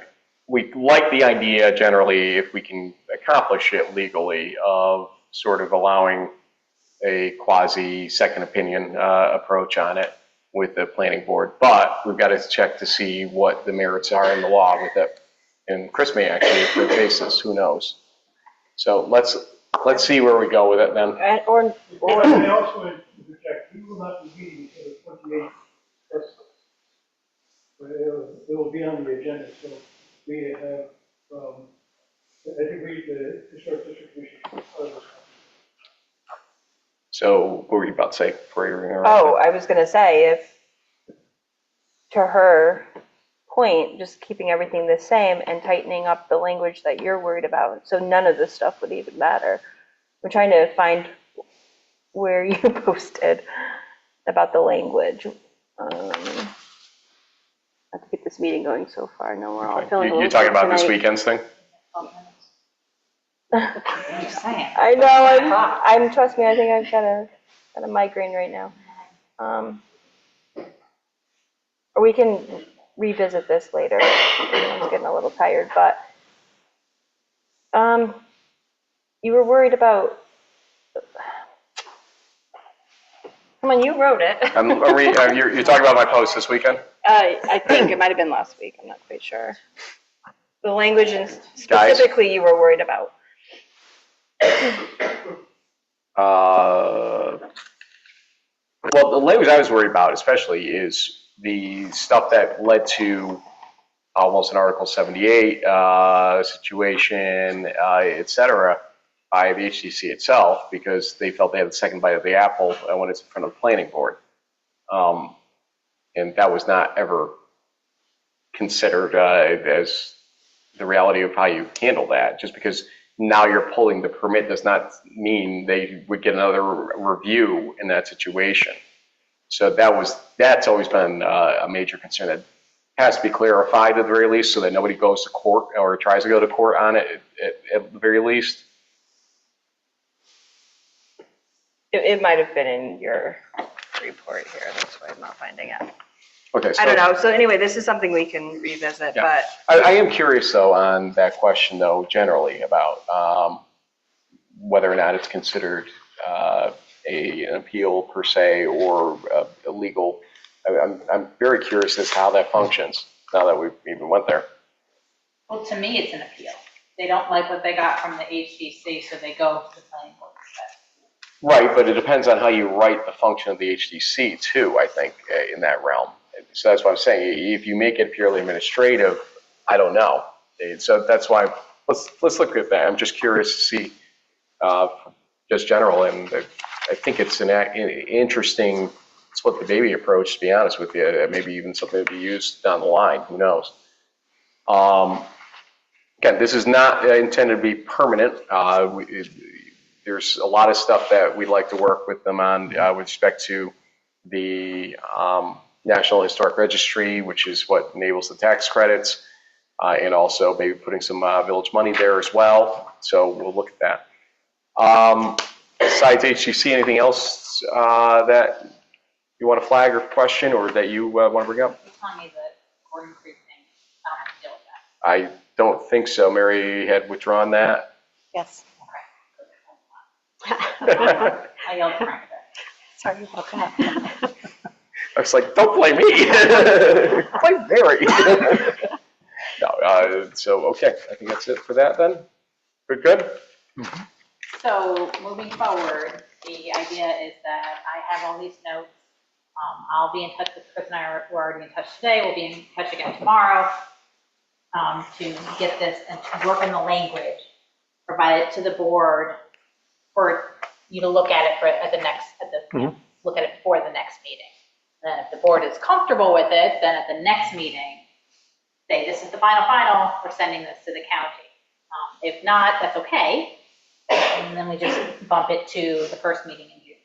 Paul's going to look at sign issues in other municipalities, electronic sign issues. I'm going to work with you on the Christchurch cluster there and whether or not I should be changed on the map, and we'll go there.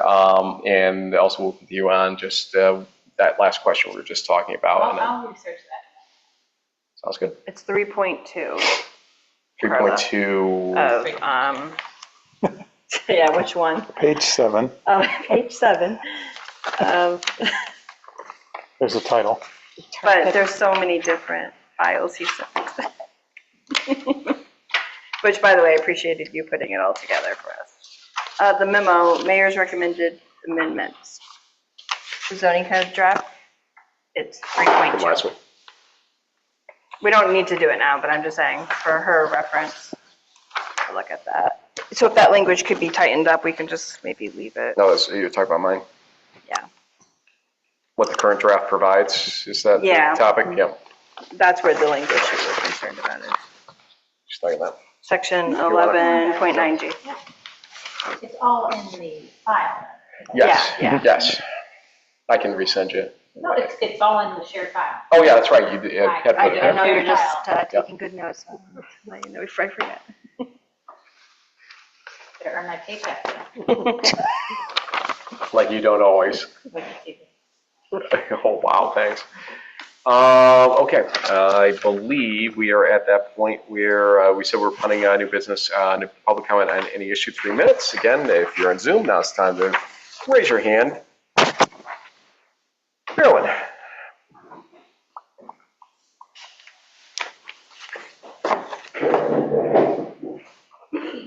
Carolyn Stevenson, 45 West High Street.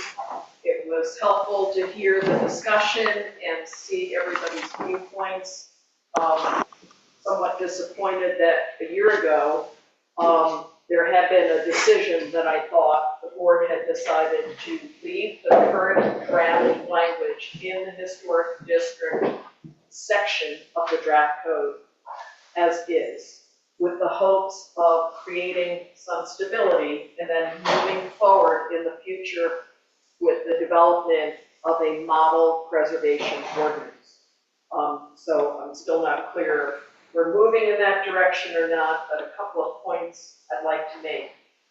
I think it's important, again, to make sure that the planning board and CBA comments are made public so everybody can see what those two boards have recommended. And by the way, those are both boards that are appointed, but unlike the HDC commission, those board members are paid to attend or not attend a meeting and make land use decisions. I would just encourage the trustees to reconsider using the summer to update the draft zoning code. I think it's the appearance that I'm getting is we're rushing through this when I don't think we're at that point. I think that will also give you an opportunity to better engage the public in the fall and also garner better participation under favorable conditions in the fall sometime after Labor Day. Regarding the map, the current draft map, which has changed, it's positive that there have been a change in colors. There's still some refinement that needs to happen. Excuse me. But the cross-hatching for the historic district is actually obliterating the background color of that zoned area. And I would just encourage our consultant, if he's still on board, to use some other less intense cross-hatching because it's very difficult to see the color there. I think in part of the discussion you talked about aesthetic standards for downtown. I don't believe there are aesthetic standards for downtown in the draft language, and there is none right now. However, in the historic district, please be aware that for the past several years, there are design guidelines that the Historic District Commission has developed, and those should be a model for whatever is going to be used in the business district. And those guidelines are on the village website. I like Carla's idea of the do nothing option in terms of changing the conservation, the Historic District Commission language in the draft code. Time's up, Marilyn. That appeals to me. The going south, that doesn't appeal. And Time's up, the future Marilyn. of the HDC is the model preservation ordinance. We still have to have that discussion. Okay, next. Liz? Liz Cornrows, 89 High, a couple comments. I was glad to see that you are now changed the tune about grants. And we're going to go after some grants, particularly for some new meters. that was something we discussed years ago. I also agree that to try to vote on this in July or August is really a bad look, because everybody's on vacation, no one's around. You know, wait till the fall when people are can really spend the time and come to the public hearing and express their views. On your discussion on the internet about the nursing home property, a nursing home is not a multifamily residence. It's a nursing home. It is not configured like a multifamily residence. So I really believe that your non-conforming buildings should be allowed to be replaced and not, go by the wayside after a year of being abandoned. There's examples where they've been given a variance, like the two-family house across from Brookside Museum that was built as a two-family house, and they gave them a variance to renovate it as a two-family. I think that makes a lot of sense. But as far as the nursing home is concerned, if you want to change that to a multifamily residence, then that's not what its non-conforming use was. It was a nursing home. And the layout of the nursing home is completely different than a multifamily. Go Keith on the screen.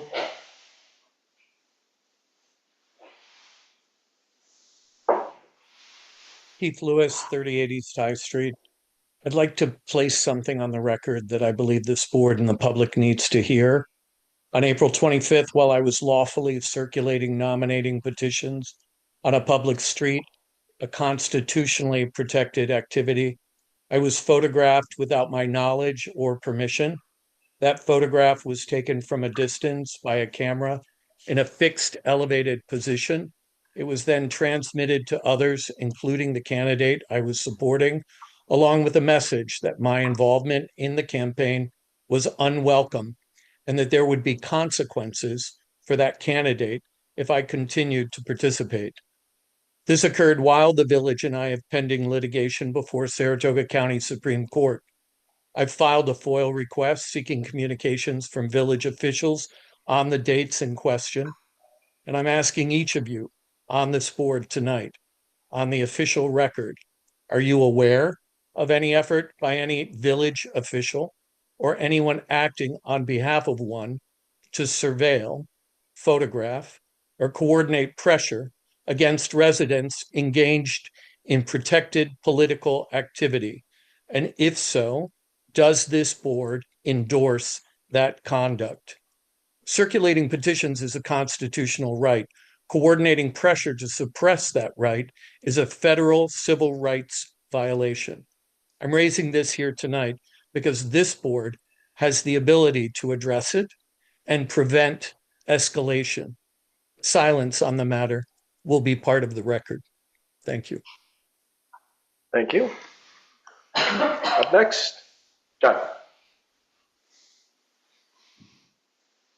3 minutes after you identify your address and all that, just so you're aware of it.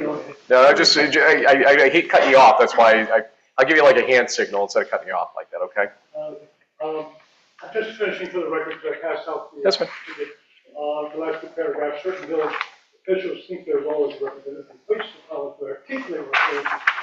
It doesn't. If we're true, comprehensive plans would be unnecessary. In developing the zoning code, the master plan has been previously ignored because village officials think their idea is better than the master plan. As a result, we have this proposal, which is a developer's dream and a resident's nightmare. Rather than sending it to the planning and zoning boards, it should be sent back to the zoning advisory committee so it can finish its job. And what I was witnessing tonight was not a board meeting, it was a committee meeting. And really, this board should not be holding committee meetings. This type of question should go to a committee and come back to the board. Thank you. Thank you. What else? Going once, and going twice, and no sale. Other business, including but not limited to board response to public comment. Just to answer Keith's concern, I am not aware of anyone doing that. Sure. Nor have no knowledge of anyone doing I'll that. answer Keith's concern. I'm not aware of that either. I am not aware of that either. And the only thing I'm aware of is that when I was sitting in a Starbucks recently, I had a picture snapped of me without consent when I was talking with our DPW supervisor, who the person that snapped the picture accused of being a police officer that I invited to threaten Mr. Lewis or intimidate in some way, shape, or form. Mr. Lewis is the one that apparently snapped the picture. He sent it via email. And so I find it a little rich that he's making that statement in his public comment tonight, saying that that's exactly what happened to me in that manner. And I'm not aware of it either, but I am aware of that incident, and I do not appreciate it. And, you know, when people ask you why you kind of dislike the job sometimes, I can't even go get a cup of coffee without feeling like I'm going to be getting an email later that day stating something along those lines. That said, we now call Scott Kearns Officer Kearns as a result because apparently he's our new police officer here. No, you don't get the same pension, Scott. Okay, with respect to the ZAC, we're still cleaning up a lot from the ZAC. That's why this meeting is occurring in part because we didn't get a lot of clarity from what was laid out. We did get a good base doc, we did get a good overall base document with a lot of inconsistencies and issues that we've had to spend a year to work out, I think it is at this point. And the notion that we're rushing anything through at this point after 2 years of this is a little bit of hogwash at this point. We've got to get this done. I was just going to say, I appreciate people wanting to give us more time because we've been getting a lot of comments about us, you know, we should be pushing this through a bit faster. So yeah, appreciate that. I think we're approaching it. We gave everybody another 3 weeks for comments, if you remember correctly. Then a post like what I put up this weekend leads to additional questions, thoughts, and whatnot, that some of which we incorporate into the discussion tonight. So to even suggest that we're, you know, rushing anything through and not seeking public comment, et cetera, as everybody says, look at the record. Can I get a motion that the vouchers be audited and the meeting be adjourned at 9:05 p.m.? Make the motion. Trustee Price-Bush, Trustee Dunkelbarger on the second. All in favor? Aye. Opposed? Motion carries. We'll see everybody on the day after Memorial Day, May 26th. Good night. Oh, okay. I think I got a good thing that night.